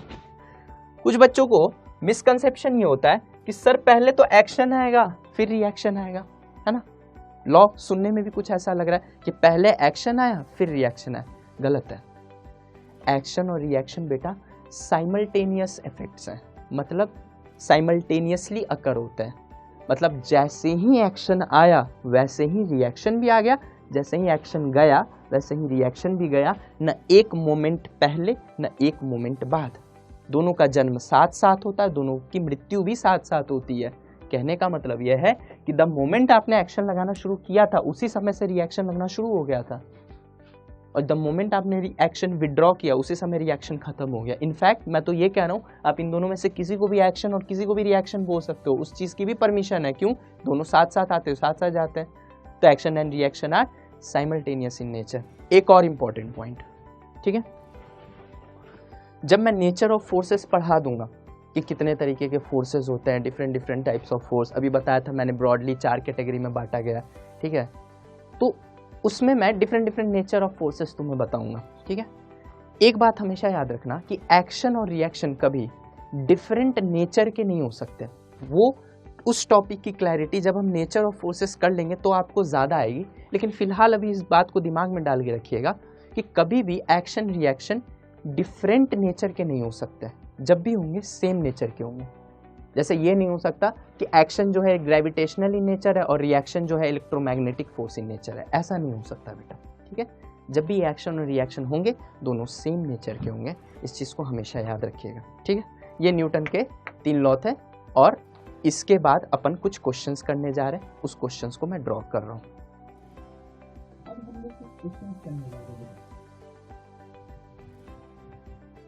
चलिए अब हम कुछ क्वेश्चंस करते हैं, ठीक है। ऑब्वियस सी बात है कि हमने न्यूटन के तीनों लॉ को देख लिया। पहला लॉ न्यूटन्स फर्स्ट लॉ के नाम से फेमस है। सेकेंड लॉ जो है वो हमें क्वांटिटेटिव एनालिसिस देता है, मतलब फोर्स कितना है, ठीक है, that is rate of change of momentum. Third law के बारे में अभी हमने सुन लिया, ठीक है। क्या सुना है? There for every action there is equal and opposite reaction. A ने बी पे अगर एफ फोर्स लगाया तो बी भी ए पे एफ फोर्स लगाएगा, ठीक है। किसी एक को एक्शन कह दो, किसी दूसरे को रिएक्शन कह सकते हो, ठीक है। इनके मैग्नीट्यूड्स इक्वल होते हैं, डायरेक्शन ऑपोजिट होती है, ठीक है। कैंसिल क्यों नहीं करते, बैलेंस क्यों नहीं करते? डिफरेंट बॉडीज पे लग रही है, जिस पे जो लगता है उसका असर उस पे आता है, ठीक है। ये इस पे लगा रहा है, इसका असर ये झेले, ये इस पे लगा, इसका असर ये झेले। Since they are acting on 2 different bodies that's why they don't cancel each other, ठीक है। तीसरा पॉइंट, ये दोनों साथ ही साथ आते हैं और साथ ही साथ जाते हैं। और चौथा और बहुत इंपॉर्टेंट पॉइंट कि ये हमेशा सेम नेचर के होते हैं। ऐसा कभी पॉसिबल नहीं है कि एक्शन जो है, एक्शन वाला जो फोर्स है वो कोई और नेचर का हो और रिएक्शन वाला जो फोर्स है वो कोई और नेचर का हो, ठीक है। अब कुछ क्वेश्चंस करते हुए, ये क्वेश्चन हमारे सामने, ऐसे क्वेश्चंस आपने कई बार देखे होंगे, ठीक है। इसमें डिफरेंट ब्लॉक्स को मैंने एक स्ट्रिंग के मदद से अटैच कर रखा है। स्ट्रिंग क्या होता है बेटा? धागा, ठीक है। बहुत हल्का होता है बट स्ट्रांग होता है ताकि टूटे ना, है ना, ठीक है। तो ये हल्के धागे से मैंने इन चारों ब्लॉकों को अटैच कर रखा है, ठीक है। ये डिफरेंट थ्रेड्स है, ओके। अब ध्यान से देखिएगा बेटा, इधर से मैं 200 न्यूटन का फोर्स लगा रहा हूँ, उधर से मैं 100 न्यूटन का फोर्स लगा रहा हूँ। फोर्स का यूनिट न्यूटन होता है क्योंकि न्यूटन साहब ने बहुत काम किया था इसमें, ठीक है। अब मैग्नीट्यूड ऑब्वियस सी बात है, इसका ज़्यादा है उसका कम है, तो एक बच्चा भी बता देगा कि पूरा का पूरा सिस्टम जो है, चारों ब्लॉक का जो सेट है वो इस डायरेक्शन में आगे जाएगा। बहुत ऑब्वियस सी बात है, ठीक है, कि क्योंकि वो फोर्स ज़्यादा है, ये फोर्स कम है, तो जिधर फोर्स ज़्यादा है उधर की तरफ ही चारों के चारों बॉडी उधर की तरफ ही एक्सेलरेट करेंगे, उधर की तरफ उनमें कुछ ना कुछ वेलोसिटी आएगी, ठीक है। पहले तो चारों रुके हुए थे, ठीक है। अब इसमें कुछ गौर करने वाली बातें हैं, ठीक है, एक एक करके मैं सब पे आता हूँ, ठीक है। चूंकि ये चारों ब्लॉक्स थ्रेड से अटैच्ड है, तो ऐसा तो हो नहीं सकता कि कोई एक ब्लॉक चलने लग जाए और दूसरा ब्लॉक रुका रहे, ऐसा पॉसिबल नहीं है। क्यों? क्योंकि चूंकि चारों थ्रेड से अटैच्ड है, तो अगर चलेंगे तो साथ साथ और रुकेंगे तो साथ साथ, ठीक है। जैसे एक मेट्रो में या एक ट्रेन में डिफरेंट जो डब्बे होते हैं, बोगीज होती हैं, ऐसा तो होता नहीं है ना कि एक बोगी आगे निकल गई दूसरी बोगी पीछे रह गई, ऐसा तो होता नहीं, जब तक कि वो टूटे ना, उनके बीच का जो लिंक है ना। उसी तरह से इन डिफरेंट ब्लॉक्स के बीच में जो लिंक है वो थ्रेड है। तो अगर मैं ये मान के चल रहा हूँ कि थ्रेड स्ट्रॉन्ग है और टूट नहीं रही है, तो जब भी चलेंगी चारों साथ साथ चलेंगी और रुकेंगी तो चारों साथ ही साथ रुकेंगी, ठीक है। अच्छा, चारों की स्पीड भी बढ़ेगी तो साथ साथ, स्पीड घटेगी तो साथ साथ, ओके। जितने से 3 kg की स्पीड बढ़ेगी उतने से ही 4 kg की स्पीड बढ़ेगी, उतने से ही 1 की बढ़ेगी, उतने से 2 की बढ़ेगी, और उतने ही टाइम में बढ़ेगी। ऐसा नहीं होता कि 3 kg की स्पीड ज़्यादा बढ़ गई और 4 kg की स्पीड कम बढ़ रही है। क्यों? क्योंकि फिर 3 kg आगे जाना चाहेगा, 4 kg पीछे रह जाएगा, ठीक है, और धागा टूट जाएगा। और अगर धागा नहीं टूट रहा है, इसका मतलब है कि जो 3 kg की स्पीड में इंक्रीमेंट आया, वही 4 kg की स्पीड में भी इंक्रीमेंट आएगा, वही इसके मतलब चारों की स्पीड साथ साथ बढ़ेगी, चारों की स्पीड साथ साथ घटेगी, जो टाइम लग रहा है वो भी सेम होगा। ठीक है, तो अगर मैं इसको एक सिंपल भाषा में बोलूं तो 1 सेकेंड में जो चेंज इन वेलोसिटी आएगी वो चारों की सेम आएगी। Change in velocity per second would be same for all the blocks. Why? Because they all are connected with a thread, with the respective threads. That's why acceleration will be same in all the blocks. तो all the blocks में जो acceleration है बेटा, all the blocks में जो acceleration है वो same होगी और वही individual blocks की भी acceleration होगी। चारों ब्लॉक की जो acceleration होगी वो same होगी। ठीक है, अलग अलग ब्लॉक की जो चारों की acceleration है वो same होगी और वही पूरे सिस्टम का भी acceleration होगा। ठीक है, अगर चारों को मैं एक साथ कंसीडर करूं तो वही पूरे सिस्टम का भी acceleration होगा। ठीक है, अब ध्यान से देखिएगा इस बात को, इस डायरेक्शन में जो फोर्स लग रहा है वो ज़्यादा है, इस डायरेक्शन में जो फोर्स है वो कम है। ठीक है, ऑब्वियस सी बात है, चारों की चारी बॉडी इधर की तरफ एक्सेलरेट होंगे। Okay, now listen carefully. Okay, सबसे पहले हम इसको जेनरिक वे से देखते हैं। ठीक है, पहले एक एक बॉडी पे हम लोग फोर्स की स्टडी करेंगे। ठीक है, इनको हम किस चीज़ से कनेक्ट किए? धागे से कनेक्ट किए। ठीक है, आप हमेशा याद रखिएगा, किसी भी चीज़ को अगर हम धागे से कनेक्ट किए हुए हैं और अगर उसके बाद खींचते हैं तो एक फोर्स अपीयर होता है, उसको टेंशन कहते हैं। ठीक है, कैसे होता है, क्या होता है, वो अभी हम समझेंगे। हम इन सारे ब्लॉक्स को चूंकि धागे से कनेक्ट कर रखे हैं तो यहाँ पे एक और गौर करने वाली बात है, इस बात को ध्यान से समझिएगा। मान लीजिए किसी चीज़ को मैं धागे से या रोप से बांध के खींच रहा हूँ, थ्रेड हो, स्ट्रिंग हो या रोप हो, बांध के खींच रहा हूँ, तो धागे में या रस्सी में एक तनाव आ जाती है बेटा, एक टाइटनेस आ जाती है। ठीक है, इस टाइटनेस की वजह से ये दोनों एंड्स पे फोर्स लगा रहा होता है, उस फोर्स को टेंशन फोर्स कहते हैं। ठीक है, टेंशन का हिंदी मतलब तनाव होता है, तो ऑब्वियस सी बात है उसके वजह से आने वाला फोर्स टेंशन फोर्स कहलाता है। क्योंकि धागा तन जाती है इसीलिए इस फोर्स का नाम भी टेंशन रख दिया। ठीक है, क्यों तनती है? सीधी बात है, अगर आप किसी चीज़ को पकड़ के खींच रहे हो धागे की मदद से तो दो ही ऑप्शन है, या तो वो चीज़ खिंचाएगी या धागा टूट जाएगा, है ना।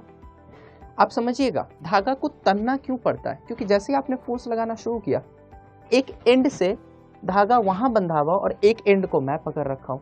अब जैसे ही मैंने फोर्स लगाना शुरू किया तो धागा के जो मॉलिक्यूल्स है वो आपस में एक दूसरे को खींचना स्टार्ट करेंगे ना। क्यों? क्योंकि अगर वो नहीं खींचेंगे, वो सफिशिएंट फोर्स नहीं लगा पाएंगे तो धागा ही टूट जाएगा। तो ये जो धागे में एक फोर्स अपीयर हो गया है, इस फोर्स को टेंशन कहते हैं। जैसे मान लीजिए मैं एक थ्रेड हूँ, मुझे इस एंड से पकड़ के कोई खींच रहा है और मुझे इस एंड से पकड़ के भी कोई खींच रहा है, तो मेरे पास दो ही ऑप्शन है, या तो मैं इधर से फट जाऊंगा और एक पार्ट इसके पास जाएगा और एक पार्ट इसके पास जाएगा, या अगर मुझे बचा रहना है, अगर मेरे मॉलिक्यूल्स आपस में एक दूसरे को अट्रैक्ट कर रहे हैं और मैं टूट नहीं पा रहा हूँ, इसका मतलब क्या है कि मैं इन दोनों को अपनी तरफ खींच रहा हूँ, है ना, मेरे मॉलिक्यूल्स खींच रहे होंगे, एंड दैट फोर्स इसके वजह से मेरी बॉडी स्टिफ हो जाएगी, मेरी बॉडी टाइट हो जाएगी। उसी तरीके से धागा भी टाइट हो जाता है और इस फोर्स को टेंशन कहते हैं। ठीक है, ये हमेशा स्ट्रिंग के अलॉन्ग लगता है और ये हमेशा अवे फ्रॉम द बॉडी होता है। ठीक है, बॉडी से हमेशा अवे लगता है। ठीक है, और स्ट्रिंग के अलॉन्ग लगता है। ठीक है, ऐसा नहीं कि धागा ऐसे है और टेंशन ऐसे लगा देना, नहीं, हमेशा धागे के अलॉन्ग लगता है। क्यों? क्योंकि टेंशन का कारण कौन है? धागा का होना। तो जिधर धागा होगा वहीं तो टेंशन होगा, है ना। ठीक है, तो टेंशन मैं चारों थ्रेड्स पे, तीनों थ्रेड्स पे लिख देता हूँ अलग अलग। ऑब्वियस सी बात है, तीनों थ्रेड्स अलग अलग है तो उनमें टेंशन भी अलग ही अलग मान के चलता हूँ। तो बॉडी से अवे इसमें टेंशन T1 मान लेता हूँ मैं, क्योंकि ये धागा नंबर 1 है इसलिए टेंशन T1 मान लेता हूँ। और हमेशा बॉडी से अवे लगता है। Tension is always a pulling force. Tension धागे से बांध के आप किसी को धक्का नहीं दे सकते हो, खींच जरूर सकते हो। धागे से धक्का दोगे वो तो ढीला पड़ जाएगा, है ना, खींच जरूर सकते हो। इसलिए tension is always a pulling force and it always acts away from the body. Body से हमेशा दूर जाते हुए टेंशन दिखेगा। ठीक है, यहाँ पे टेंशन कैसे हो जाएगा? T2, यहाँ धागा में टेंशन T3। ठीक है, ये टेंशन है। ठीक है, अब हम अलग अलग बॉडीज पे एनालिसिस करते हैं तरीके से। ठीक है, सबसे पहले हम 3 kg बॉडी को देखते हैं। सबसे पहले हम 3 kg बॉडी को देखते हैं। इस मेथड को बेटा कहते हैं FBD बना के एनालिसिस करना। ठीक है, सबसे पहले हम 3 kg बॉडी को देखते हैं। 3 kg पे इधर के डायरेक्शन में जो फोर्स लग रहा है वो 200 न्यूटन और इधर के डायरेक्शन में जो फोर्स लग रहा है वो T1 है ना। कुछ बच्चे गलती क्या करते हैं कि इधर के डायरेक्शन में अगर उनसे फोर्स पूछो तो वो 100 न्यूटन बताने लग जाते हैं। नहीं, 100 न्यूटन तो बेटा 2 kg पे लग रहा है ना, उसे 3 kg की कोई आंखें थोड़ी निकली हुई है कि वो ऐसे झांक के देख सकता है कि 100 न्यूटन लग रहा है। उसे तो ये वाला फोर्स महसूस हो रहा है ना जो धागे की वजह से लग रहा है।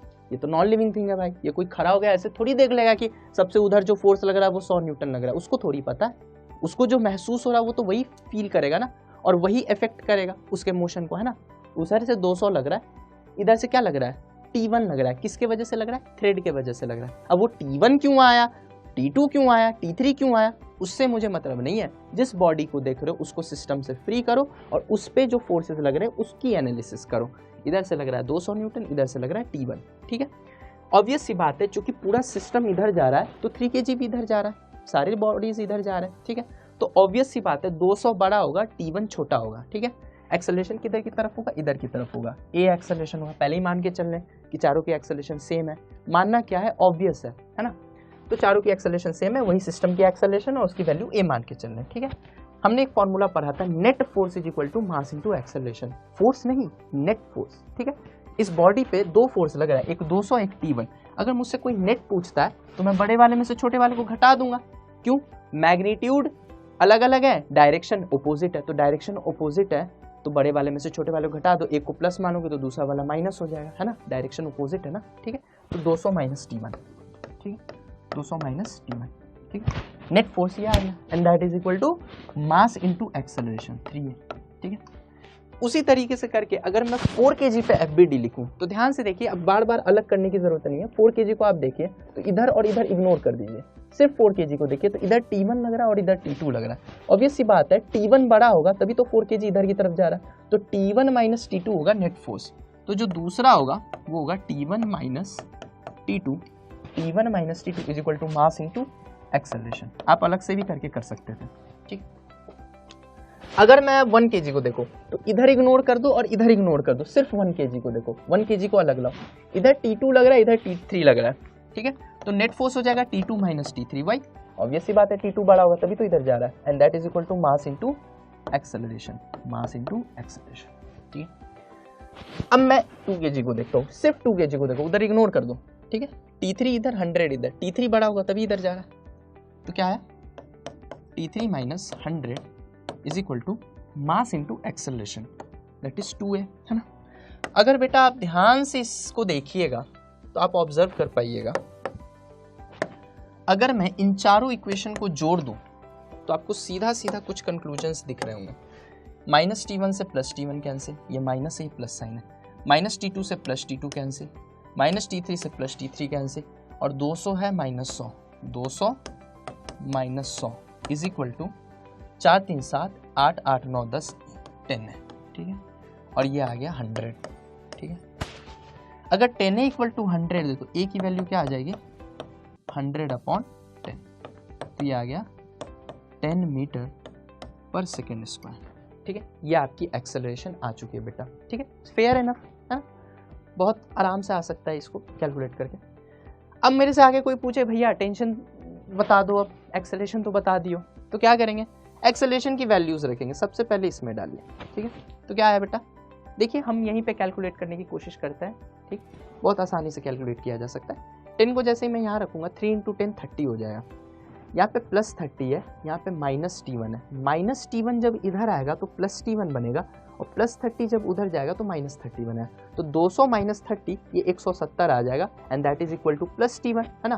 तो T1 की वैल्यू आराम से आप देख सकते हो 170 न्यूटन, ठीक है। सिमिलरली 10 को यहाँ ले जाके रखो, ठीक है, और T1 की वैल्यू 170 न्यूटन अब आ चुकी है, अभी निकाला ऊपर वाले इक्वेशन से, है ना। अब जैसे ही 10 को यहाँ रखोगे 40, माइनस T2 इधर आएगा प्लस T2, 40 इधर जाएगा माइनस 40, तो 170 minus 40, T2 is equal to 170 minus 40, that will give you 130 newton, ठीक है। थोड़ी सी मक्कारी की है यहाँ पे, लेकिन इतना चल सकता है, आपको समझ में आ रहा होगा, आई एम श्योर, ओके, ठीक है। यहाँ पे 10 ले जाके यहाँ पे मैंने रख दिया, ठीक है। T2 की वैल्यू 130 न्यूटन आ चुकी है ना। T2 की वैल्यू 130 न्यूटन आ चुकी है, तो 10 × 1 10 हो गई। माइनस T3 को इधर ले आएंगे प्लस T3, 10 को उधर ले जाऊंगा माइनस 10, तो 130 minus 10 that will give you T3 and T3 is equal to also आ गई 120 न्यूटन, ठीक है। हमारे आंसर्स आ चुके, T1 170, T2 130, T3 120 न्यूटन। हमारा टेंशन और एक्सेलरेशन दोनों आ चुका है, ठीक है। एक और तरीका था इसको बनाने का, ठीक है। जो दूसरा तरीका था उसमें ये बोलते हैं, ठीक है, उसमें ये एनालिसिस दी जाती है, उसमें ये लॉजिक दिया जाता है कि चूंकि ये चारों ब्लॉक साथ ही चल रहे हैं, साथ ही रुक रहे हैं, स्पीड बढ़ रही है तो साथ साथ, घट रही है तो साथ साथ, बिल्कुल हम साथ साथ हैं, आपस में हाथ पकड़ के चल रहे हैं, है ना, धागा टूट नहीं रहा है, पहले मान के चल रहे हैं, है ना। तो बढ़ रही है स्पीड तो साथ साथ, यानी उतने ही टाइम में उतने से ही स्पीड बढ़ रही है, यानी चारों ब्लॉक्स का एक्सेलरेशन सेम है और चारों को एक साथ देखो वही वहां भी एक्सेलरेशन है, कुछ अलग नहीं है, ठीक है। तो अगर चारों साथ ही साथ चल रहे हैं तो इनको चार माने क्यों, इनको एक मान लेते हैं, है ना, ग्रुपिज्म कर देते हैं, है ना। तो ये चारों अगर साथ ही साथ चल रहे हैं तो इन चारों को चार मान क्यों रहे हो, इन चारों को एक मान लो तुम, ठीक है। तो अगर इन चारों को एक मान लेते हैं तो एक ब्लॉक कितने की हो जाती भाई, तो मुझे दिख रही है 10 kg की। कैसे भाई, देख लो, 2 1 3 3 4 3 7 7 3 10, 10 kg की। इधर की तरफ जो लगने वाला फोर्स है वो 200 है, 200 न्यूटन, और इधर की तरफ लगने वाला जो फोर्स है वो 100 न्यूटन है, ठीक है। अब 200 माइनस 100, नेट फोर्स कितना हो गया बेटा, 100। 100 is equal to mass into acceleration, mass 10 है और एक्सेलरेशन मान लीजिए इसकी ए मान लेता हूँ मैं, ए है, ठीक है। तो ए की वैल्यू क्या आ गई यहाँ से, 10 मीटर पर सेकेंड स्क्वायर। अब आपको लग रहा होगा सर ये तो काफ़ी आसान मेथड है, ये तो 1 सेकेंड में आ गया, है ना, जो अलग अलग करके इतना सॉल्व करेंगे 1 सेकेंड में ये कर लेते हैं, है ना। अब आपको लग रहा होगा सर टेंशन निकाल दो, तो टेंशन कैसे निकाले, ठीक है, किसी एक जगह का टेंशन निकाल लेते हैं, सारे में सिमिलर वे होगा। मान लो मैं बोलता T2 निकाल दो भाई, मुझे T2 बता दो, तो मैं कहता कोई बात नहीं, अब इस पूरे को एक मान लो, कोई बात नहीं, इस पूरे को एक मान लो, ठीक है। जहां निकाला हम इस पूरे को भी एक मान सकते थे और इस पूरे को भी एक मान सकते थे, ठीक है। जहां पे टेंशन बोल रहा उससे इधर या इधर पूरे को एक मान लो, ठीक है। हमने इसको माना, ठीक है। तो ये कितनी केजी हो गई बेटा, ये हो गई 7 kg, और इधर की तरफ 4 और 3 7, और ये क्या हो गई 200 न्यूटन, और ये हो गई T2, ठीक है। T2 आ गया ना, इक्वेशन में इन्वॉल्व हो गया, है ना।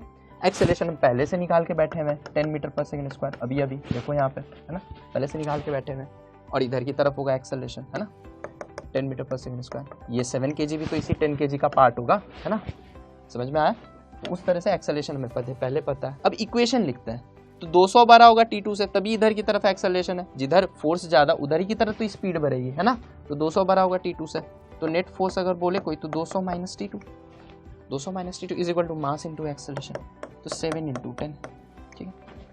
T2 की वैल्यू क्या होगी, माइनस T2 को उधर ले जाओ, 70 को उधर ले आओ, तो T2 की वैल्यू आपको आती हुई दिखेगी 130 न्यूटन, ठीक है, 130 न्यूटन आती हुई दिखेगी।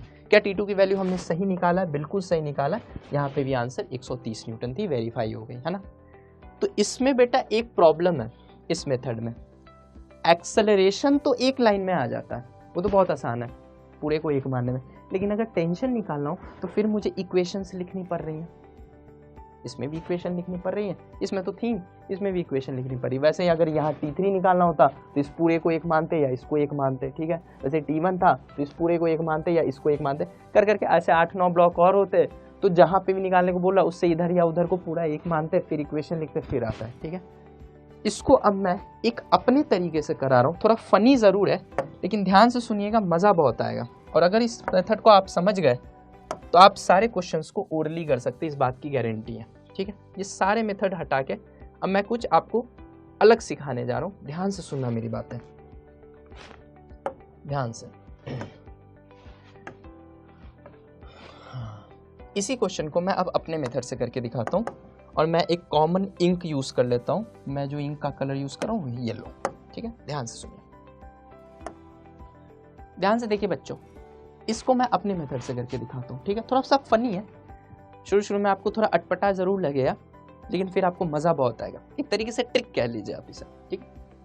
मान लो बेटा तुम मार्केट में जाते हो, ठीक है, मार्केट में तुम पोटैटो खरीदने जाते हो, आलू, कभी ना कभी तो कुछ ना कुछ खरीदे ही होंगे लाइफ में, सब्जी तो खरीदे होंगे, खासकर लड़कों को तो बहुत अच्छा एक्सपीरियंस है ना। तो मान लो मम्मी ने तुम्हें 200 रुपए दिए हैं कि जा बेटा आलू ले आ, ठीक है। मम्मी ने तुम्हें शुरू में 200 रुपए दिए घर से निकलने से पहले कि ये जा आलू ले आ, और जब तुम मार्केट से हो के आते हो, लास्ट में जब घर में घुसते हो तो तुम्हारे पास 100 रुपए बचे होते हैं, ठीक है। शुरू में कितने दिए मम्मी ने, 200 रुपए, और लास्ट में कितने बचे, 100 रुपए।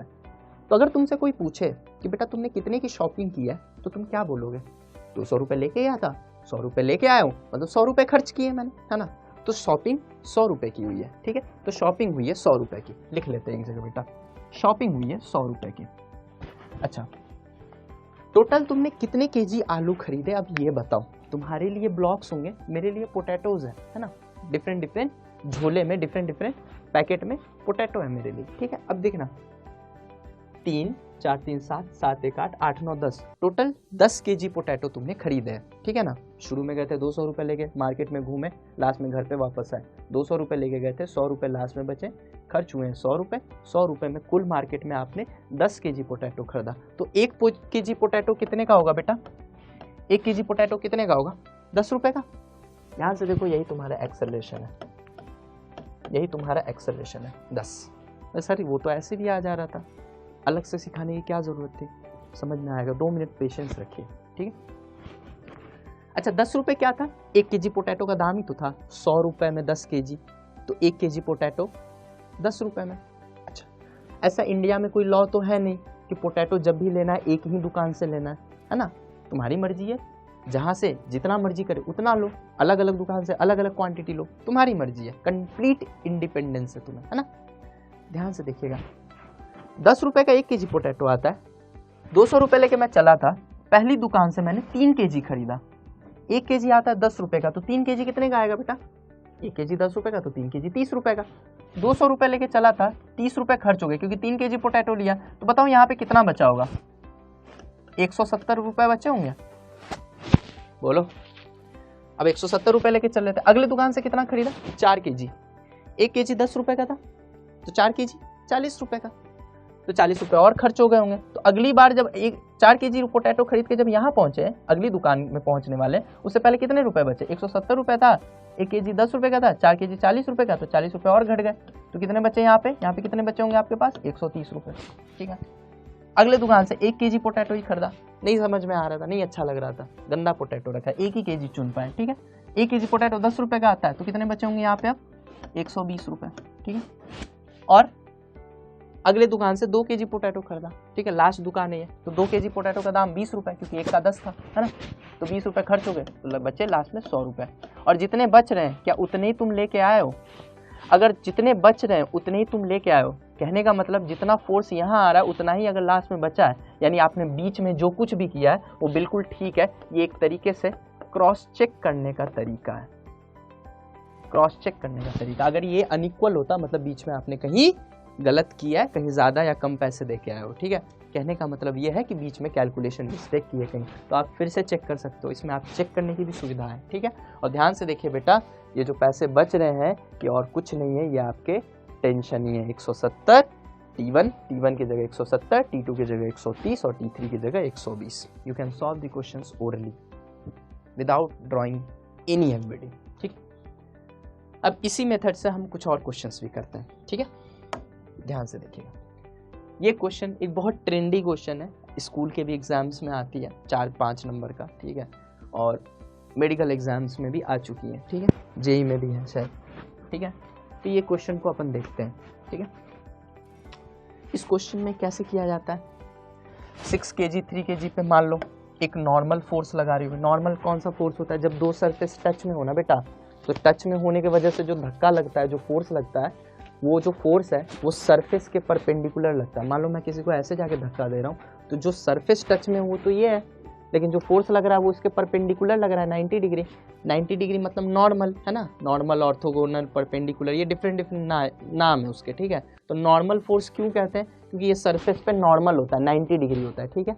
कुछ नहीं, टच में लगने के कारण, टच में रहने के कारण लगने वाला फोर्स जो कि सरफेस से 90 डिग्री बना रहा हो, उसी फोर्स को नॉर्मल फोर्स कहते हैं। वैसे हम टाइप्स ऑफ फोर्स में बहुत डिटेल में इसकी चर्चा करेंगे, लेकिन अभी ये डेमो क्लास है, सारी चर्चा कर देना पॉसिबल नहीं। आप इतना ही सिंपल भाषा में समझिए कि किसी को अगर मैं धक्का मारता हूँ तो जो सरफेस के परपेंडिकुलर फोर्स लगता है उसे नॉर्मल फोर्स कहते हैं, सिंपल, ठीक है। अब से ध्यान से समझिए, मान लीजिए 6 kg 3 kg पे कुछ N1 नॉर्मल फोर्स लगा रहा होगा, तो न्यूटन थर्ड लॉ के अनुसार 3 kg भी 6 kg पे एक नॉर्मल फोर्स लगा रहा होगा N1, है ना। वैसे ही 3 kg 1 kg पे कुछ N2 नॉर्मल फोर्स लगा रहा होगा, ठीक है। अलग अलग बॉडीज हैं इसलिए अलग अलग मान लिया, तो 1 kg भी 3 kg पे एक इस डायरेक्शन में N2 लगाएगा, जिसका मैग्नीट्यूड्स तो इक्वल होंगे बट डायरेक्शन अपोजिट होंगे, वही मैंने किया भी है, ठीक है।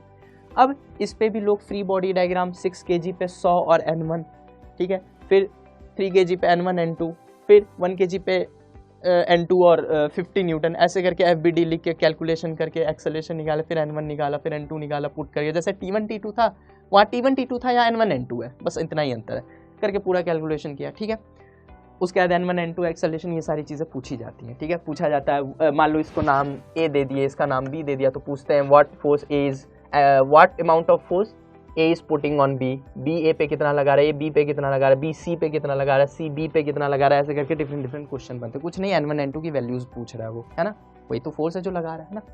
खैर इतना नहीं करना है, ठीक है, मैं सिंपल से अपने तरीके से चलता हूँ। एक बात तय है, तीनों चलेंगे तो साथ साथ, रुकेंगे तो साथ साथ, तीनों की एक्सेलरेशन कौन सेम होगी, दैट इज A।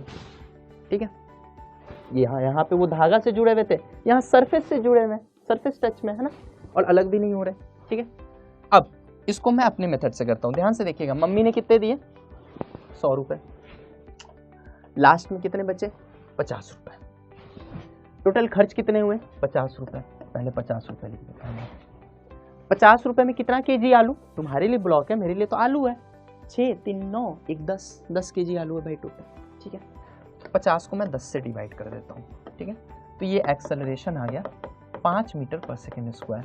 ठीक है, एक्सेलरेशन है, मेरे लिए 1 केजी आलू कितने का है ये दिया हुआ है। ठीक है, तो 1 केजी आलू भाई 5 रुपए का है, 1 केजी आलू 5 रुपए का, 50 रुपए में 10 केजी, तो 1 केजी आलू 5 रुपए का। पहली दुकान से कितना खरीदा मैंने, पहले दुकान से कितना खरीदा, 6 केजी, तो 30 रुपए खर्च हो गए होंगे, तो यहाँ कितना बचा होगा जल्दी बताओ, 30 रुपए खर्च हो गए, तो 100 में से 30 घटाएंगे तो 70 बचेगा। दूसरे दुकान से कितना खरीदे, 3 केजी खरीदे, 5 रुपए का 1 केजी है, तो 15 रुपए खर्च हो गए, तो यहाँ कितना बचा होगा जल्दी बताओ, 70 में से 15 घटाओगे तो 55 आएगा। ठीक है, तीसरे दुकान से कितना खरीदे, 1 केजी आलू का दाम 5 रुपए था, तो लास्ट में 50 बचना चाहिए था। ये दोनों अगर मैच कर रहा है, यानी क्रॉस चेक कर दिया, बीच में जो कुछ भी निकाला सेम है, और ये जो बीच में निकाला है यही नॉर्मल है बेटा, इन दोनों के बीच में नॉर्मली फोर्स तो है, इन दोनों के बीच में नॉर्मली फोर्स तो है ना, यानी ये 70 न्यूटन और 55 न्यूटन नॉर्मल की वैल्यूज़ है, और ये जो है एक्सेलरेशन की वैल्यू है। ठीक है, मैं फिर से एक बार रिपीट कर देता हूँ, शॉर्ट में ध्यान से सुनिएगा। मम्मी ने दिए 100 रुपये, लास्ट में बचे 50 रुपये, 50 रुपये खर्च हुए, 50 रुपये में अगर मैं 10 केजी आलू ले सकता हूँ, तो 1 केजी आलू 5 रुपये का हुआ। पहली दुकान से मैंने 6 केजी लिया, 6 केजी आलू, अगर 1 केजी 5 रुपये का, तो 6 केजी का दाम 30 रुपये होगा। 100 रुपये लेके घर से चला था, पहली दुकान में खर्च हुए मेरे 30 रुपये, तो बचे कितने होंगे, 70 रुपये, तो यहाँ पे 70 रुपये बच रहा है। ठीक है, दूसरी दुकान से मैंने खरीदा 3 केजी, 1 केजी का दाम 5 रुपये, तो 3 केजी का दाम 15 रुपये, 70 में से 15 रुपये घटाऊंगा तो मेरे बचेंगे यहाँ 55 रुपये। ठीक है, और तीसरे वाले में 1 केजी का दाम 5 रुपये, 5 रुपये खर्च हो गए मेरे, तो बचेंगे 50। ठीक है, ये दोनों मैच कर गया, तो बीच में जो कुछ भी निकाला है वो बिल्कुल ठीक है, सबसे शॉर्ट है और सबसे जल्दी निकलती है आंसर, और चेक भी हो जाती है। ठीक है, ये आपके सामने सारे वैल्यूज आ चुके हैं। कोई N1 पूछे तो उसकी वैल्यू 70 न्यूटन, कोई N2 पूछे तो उसकी वैल्यू 55 न्यूटन, और अगर एक्सेलरेशन पूछे तो 5 metre per second square. Okay, चलिए कुछ और प्रॉब्लम्स हम देख लेते हैं, ध्यान से देखिएगा। ये कुछ प्रॉब्लम्स हैं, ठीक है, जो डिफरेंट मॉड्यूल्स में और डिफरेंट बुक्स में आप लोग को देखने के लिए मिल जाएगा जनरल। ठीक है, इसमें एक एक क्वेश्चन को अपन अटेम्प्ट करते हैं। ठीक है, सबसे पहले ये पुली वाला क्वेश्चन को देखते हैं, सबसे पहले ये पुली वाले क्वेश्चन को करते हैं। ठीक है, ठीक, ध्यान से।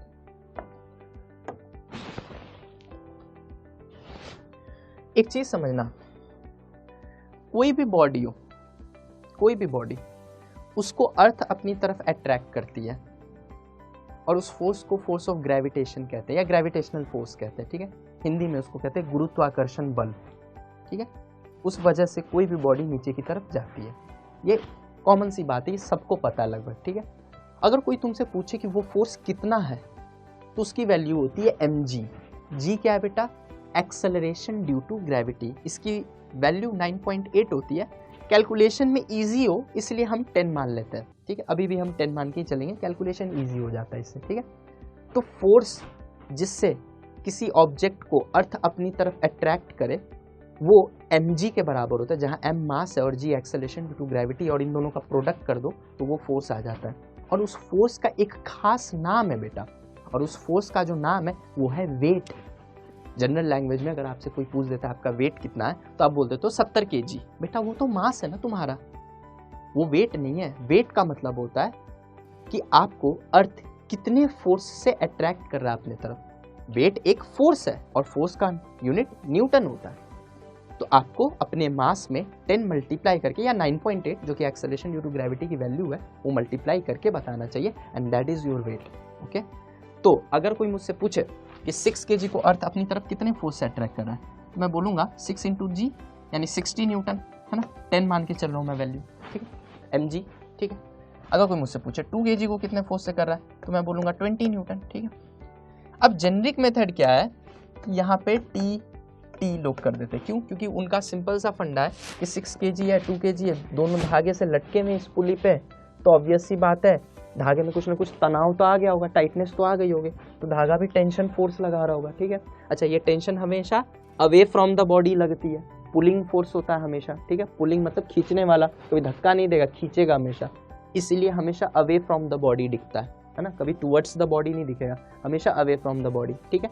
जो कि सेम धागा है, यहाँ इससे जो धागा लगा हुआ है और इससे जो धागा लगा हुआ है वो अलग अलग है, सेम है ना बेटा, बस पुली के ऊपर से लाके इससे जोड़ दिया, है ना। तो चूंकि सेम धागा है तो टेंशन भी सेम होगा। एक धागा में तो टेंशन थ्रू आउट सेम होता है ना, जब तक धागा का मास नहीं आ जाए तब तक हम टेंशन सेम मानते हैं। अभी जितने भी हम धागा पढ़ रहे हैं, जितने भी पुले पढ़ रहे हैं, वो सारे लाइट है और मतलब मासलेस हैं, या फिर लाइट कह लो, हल्की हैं, इतनी हल्की कि उनके मास को नेग्लेक्ट करा जा सकता, और फ्रिक्शनलेस है। क्यों मान रहे हैं, ये सारी चीज़ें अपन रोटेशन में जाके भी पढ़ेंगे, जब न्यूटन्स लॉ में पढ़ेंगे तो थोड़ा सा वहाँ पे भी फील कराऊंगा, लेकिन अभी फिलहाल यही मान के चलिए ये धागा बहुत हल्के हैं, इसलिए थ्रू आउट द थ्रेड हम एक ही टेंशन मानेंगे और वो टी है, ठीक है। अब इस पे भी मैं FBD लिख सकता हूँ। मान लो ये नीचे की तरफ जा रहा होगा एक्सेलरेशन A के साथ, क्योंकि ये दोनों सेम धागे से कनेक्टेड है, तो ये ऊपर की तरफ जा रहा होगा A एक्सेलरेशन के साथ, बस डायरेक्शन उल्टा होगा, मैग्नीट्यूड सेम होगा, है ना, क्योंकि ना धागा ढीला हो रहा है ना धागा टूट रहा है, तो एक्सेलरेशन की वैल्यू सेम होगी, जैसे जैसे ये नीचे जा रहा होगा वैसे वैसे ये ऊपर जा रहा होगा, है ना। अब क्या करेंगे, 60 - t मेथड क्या है, 60 - t, बड़े वाले में से छोटे वाले को घटाओ, बॉडी इधर की तरफ जा रहा है, इज इक्वल टू 6 से, है ना। अब यहाँ पे t बड़ा होगा तभी तो बॉडी ऊपर की तरफ जा रही है, t - 20 is equal to 2a, net force is equal to mass into acceleration. इनको भी जोड़ो, -t से +t कैंसिल होके 40 आएगी, 40/10 है, तो a की वैल्यू आएगी 4 मीटर पर सेकेंड स्क्वायर, ठीक है। और 4 की वैल्यू यहाँ किसी में से एक में रखोगे तो मान लो इसी में रख देते हैं, 6 × 4 = 24, t की वैल्यू हो जाएगी 36 न्यूटन, ठीक है। ऐसे करके आप कैलकुलेट कर सकते हो, यही मेथड से आपको कोई भी पढ़ाएगा, ज़्यादातर में तरीके में ऐसे ही पढ़ाएंगे, ठीक है। इस तरीके से करने की कोई ज़रूरत नहीं, मैं तो ये मेथड भी मिटा दे रहा हूँ, थोड़ा सा मैंने इसलिए बता दिया ताकि आप स्क्रीन को पॉज करके भी इस मेथड को देख सकते, कुछ नहीं किया है, वही काम किया जो FBD में करते हैं अपन, ठीक है। स्क्रीन को पॉज करके देख सकते, जेनरिक मेथड है, कोई भी रॉकेट साइंस नहीं, इसमें मिटा देता हूँ मैं अभी से, ठीक है, जस्ट अ सेकेंड, ठीक है। कुछ नया करते हैं आज, ठीक है। एक बात बताओ बेटा, ये बात तो तुम्हें भी पता है कि जो फिजिक्स के लॉज होते हैं वो तो नेचर की स्टडी है, नेचर के लॉज की स्टडी है ना, और नेचर की लॉ अलग अलग तो होती नहीं है कि यहाँ पे कुछ और है वहाँ पे कुछ और है, वो तो मदर नेचर का लॉ है, हर जगह वैलिड होगा, है ना। मान लो इस पुली को लूँ मैं और अर्थ के गुरुत्वाकर्षण बल से कहीं बाहर चला जाऊं, स्पेस में कहीं दूर, बहुत दूर चला जाऊं, ठीक है, और इसको ऐसे सीधा कर दूं और इधर मैं खुद बैठ जाऊं और उधर किसी स्टूडेंट को बिठा दूं, ठीक है।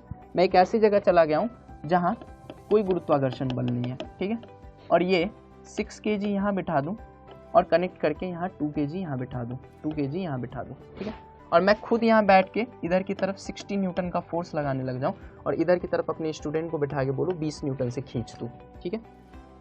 अब एक बात समझना बेटा, जो कंक्लूजन्स होंगे, जो आंसर्स होंगे, जो एक्सेलरेशन होगा और जो टेंशन होगा, वो जो यहाँ था वही यहाँ होगा।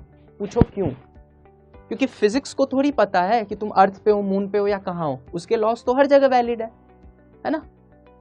अब इसके पास, मास के पास कोई इंसान थोड़ी है कि वो कंप्लेन करेगा नहीं वहां पे था तो कुछ और था, यहाँ पे करोगे तो कुछ और आऊंगा, ऐसा तो है नहीं बेटा, ये तो फिजिक्स के लॉज है।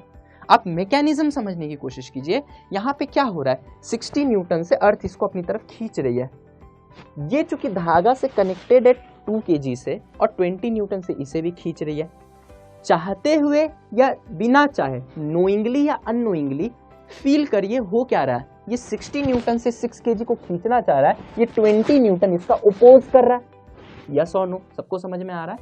60 न्यूटन से ये इसे खींच रहा है, 20 न्यूटन इसका ओपोज कर रहा है, बहिष्कार कर रहा है, मैं नहीं जाने दूंगा इसे, इधर की तरफ खींच रहा है। अगर इसको ऐसे करके सीधा कर दो और यहाँ ले जाओ, यहाँ पे भी तो वही चीज हो रही है। 60 न्यूटन इसको इधर डायरेक्शन में लेके जाना चाह रही है, 20 नीचे न्यूटन इसका ओपोज कर रही है। मैं नहीं जाने दूंगा। तो जो टेंशन यहाँ आना चाहिए वही टेंशन यहाँ आएगा, जो एक्सेलरेशन यहाँ आना चाहिए वही एक्सेलरेशन यहाँ आएगा। सिंपल बात है। अब ये तो 2 ब्लॉक वाला अभी बनाया हमने, क्या किया है भाई, इसमें क्या करेंगे जल्दी बताइए। मम्मी ने दिया 60 रुपीज, बाद में बचा 20 रुपीज, 40 रुपए खर्च हुए हैं। 40 रुपए में 8 kg आलू, 40 रुपए में 8 kg आलू, तो 1 kg आलू कितने का होगा, 40/8 कितना हो गया बेटा, 5 मीटर पर सेकंड स्क्वायर। अच्छा 1 kg आलू 5 रुपए का, तो 6 kg कितने का हुआ, 30 है ना। 6 kg कितने का हुआ, 30 रुपए का। 60 रुपए लेके घर से चले थे, 30 रुपए खर्च हो गए, तो बताओ कितने बचेंगे, 30 रुपए। ठीक है, देखिए आंसर आ चुका है एक्सेलरेशन। शायद पिछले केस में जब मैं कैलकुलेट कर रहा था तो मैंने 36 न्यूटन लिख दिया था, वो कैलकुलेशन मिस्टेक थी, ये 30 होगा। ठीक है, अब देख लो ना, मम्मी ने दिए 60, लास्ट में बचे 20, 40 रुपए में 8 kg आलू, 40/8 5 एक्सेलरेशन हो गया। 1 kg आलू 40 रुपए में 8 kg, तो 1 kg आलू 5 रुपए का, वही तुम्हारा एक्सेलरेशन है। अगर 60 रुपए लेके चला था, 6 kg खरीदा है, 6 kg में कितने खर्च हो गए, 1 kg 5 रुपए का, तो 6 kg 30 रुपए का, 60 में से 30 रुपए खर्च हो गए, तो 30 न्यूटन टेंशन है, 30 न्यूटन टेंशन है। देखिए वहां पे कैलकुलेशन मिस्टेक हो सकता था, मुझसे ही हो गई है ना, लेकिन इसमें कभी कैलकुलेशन मिस्टेक नहीं होता। क्यों, क्योंकि अगर आप यहाँ पे जाओ, 5 रुपए में 1 kg आलू था, 2 kg आलू 10 रुपए का, तो 30 में 10 खर्च होने के बाद यहाँ 20 बचने चाहिए, है ना, 20 ही बच भी रहा है, तो क्रॉस चेक हो गया ना, यानी जो बीच में किया वो सही है।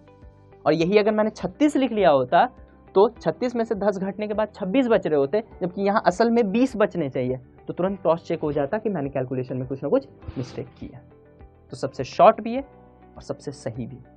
ठीक है, चेक आउट। ठीक है, अब तो इतना भी नहीं करेंगे, अब स्क्रीन को पॉज कर लीजिए, मैं इसे मिटाने जा रहा हूँ। अब तो इतना भी नहीं करूंगा मैं, अब तो इतना भी नहीं करूंगा, सीधा यहीं पे, सीधा स्ट्रेट वे यहीं पे। मम्मी ने दिए 60, बाद में बचे 20, 60 में से 20 घटे, कितना बचा, 40 रुपए। 40 रुपए में 6 2 8 kg आलू, 1 kg आलू 5 रुपए का, 1 kg आलू 5 रुपए का। एक्सेलरेशन की वैल्यू आ गई 5, सुपर फास्ट 5। ठीक है, 1 kg आलू 5 रुपए का, तो 6 kg 30 रुपए का, 60 रुपए लेके चला था, 30 रुपए खर्च हो गए, तो बचे कितने, 30। 1 सेकेंड में। चलिए इस क्वेश्चन को आप ऐसे ही करेंगे। ठीक है, अब इस क्वेश्चन को करते हैं। ठीक है, ये सारे क्वेश्चंस HC वर्मा वगैरह में आप लोगों को मिल जाएंगे। ठीक है, बहुत सारी किताबें हैं, लगभग सारे मॉड्यूल में ये क्वेश्चन मिल ही जाते हैं। यहाँ पे एक चीज़ मान के चलिएगा, अगर आप लोग में से कोई भी फ्रिक्शन जानता है, फ्रिक्शन बेसिकली कुछ नहीं होता है, एक बॉडी अगर एक सरफेस अगर दूसरे सरफेस पे चल रहा हो, तो उन दोनों सरफेस के बीच में एक फोर्स होता है जो मोशन को अपोज करता है। तुम आगे जाओगे तो पीछे लगेगा, तुम पीछे जाओगे तो आगे लगेगा, जो तुम करना चाहोगे उसको अपोज करेगा। जिस डायरेक्शन में तुम्हारी मोशन की टेंडेंसी होगी उसको वो अपोज करता है, दैट इज कॉल्ड फ्रिक्शन। ठीक है, समझ में आया। जो रिलेटिव मोशन होता है दो सरफेस के बीच का, जो दो सरफेस के बीच का मोशन है, उस मोशन को अपोज करता है। ठीक है, वो तुम्हारी टेंडेंसी को अपोज करता है। ठीक है, उस फोर्स को फ्रिक्शन कहते हैं, हिंदी में घर्षण कहते हैं उसे। यहाँ पे हम हर जगह फ्रिक्शन को नेग्लेक्ट करके चल रहे हैं। ठीक है, क्योंकि न्यूटन लॉ के बाद टाइप्स ऑफ फोर्स में जब फ्रिक्शन बता दूंगा, उसके बाद हम फ्रिक्शन के क्वेश्चन को भी इसी में मिलाएंगे, वो भी ट्रिक से हो सकता है। देखिए एक बात समझ लीजिए, अभी जो मैं ट्रिक बताया हूँ वो कुछ क्वेश्चंस में लगेंगे, कुछ क्वेश्चंस में नहीं लगेंगे। इसका मतलब ये नहीं कि ट्रिक गलत है।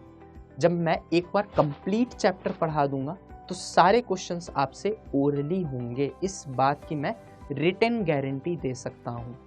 लेकिन इशू ये है, सबसे बड़ा प्रॉब्लम ये है कि 1 घंटे में मैं, चूंकि ये डेमो लेक्चर है, 1 घंटे में मैं सारी चीज़ें डिलीवर नहीं कर सकता हूँ।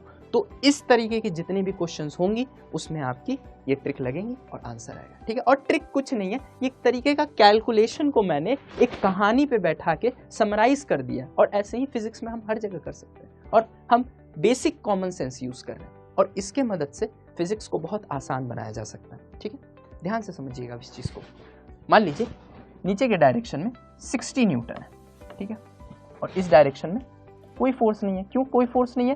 क्योंकि ये आगे जा रहा है, घर्षण है नहीं, फ्रिक्शन है नहीं, तो पीछे की तरफ कोई फोर्स नहीं है, और ना कोई बैठा हुआ है, ना कोई धागा है, कुछ है ही नहीं, तो भूत थोड़ी फोर्स लगाएगा, कोई फोर्स नहीं है।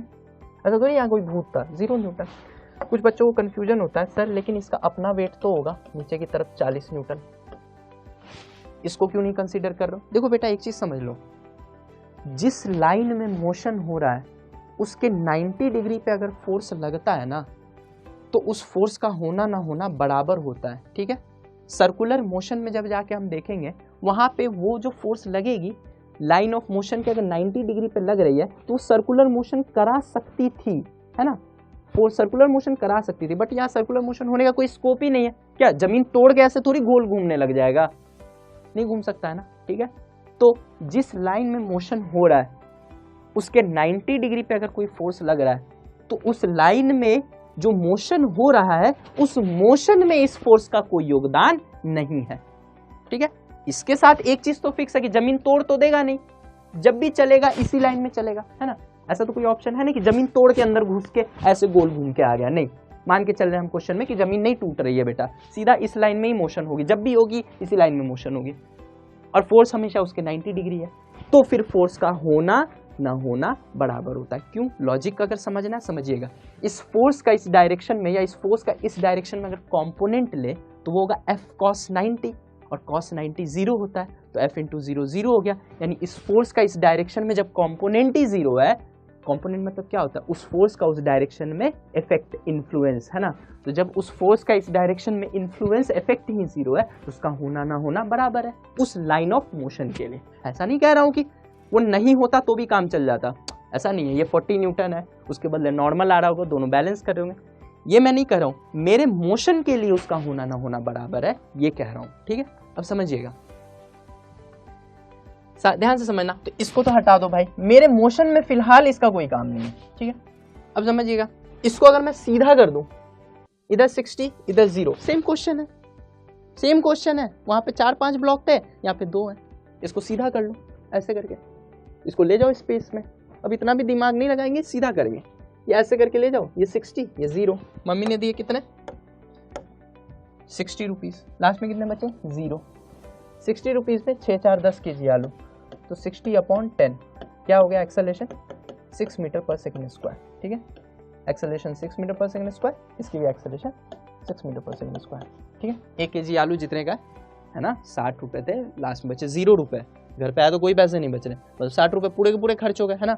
60 रुपए में 10 kg आलू, तो 1 kg आलू 6 रुपए का, यही मेरा एक्सेलरेशन होता है।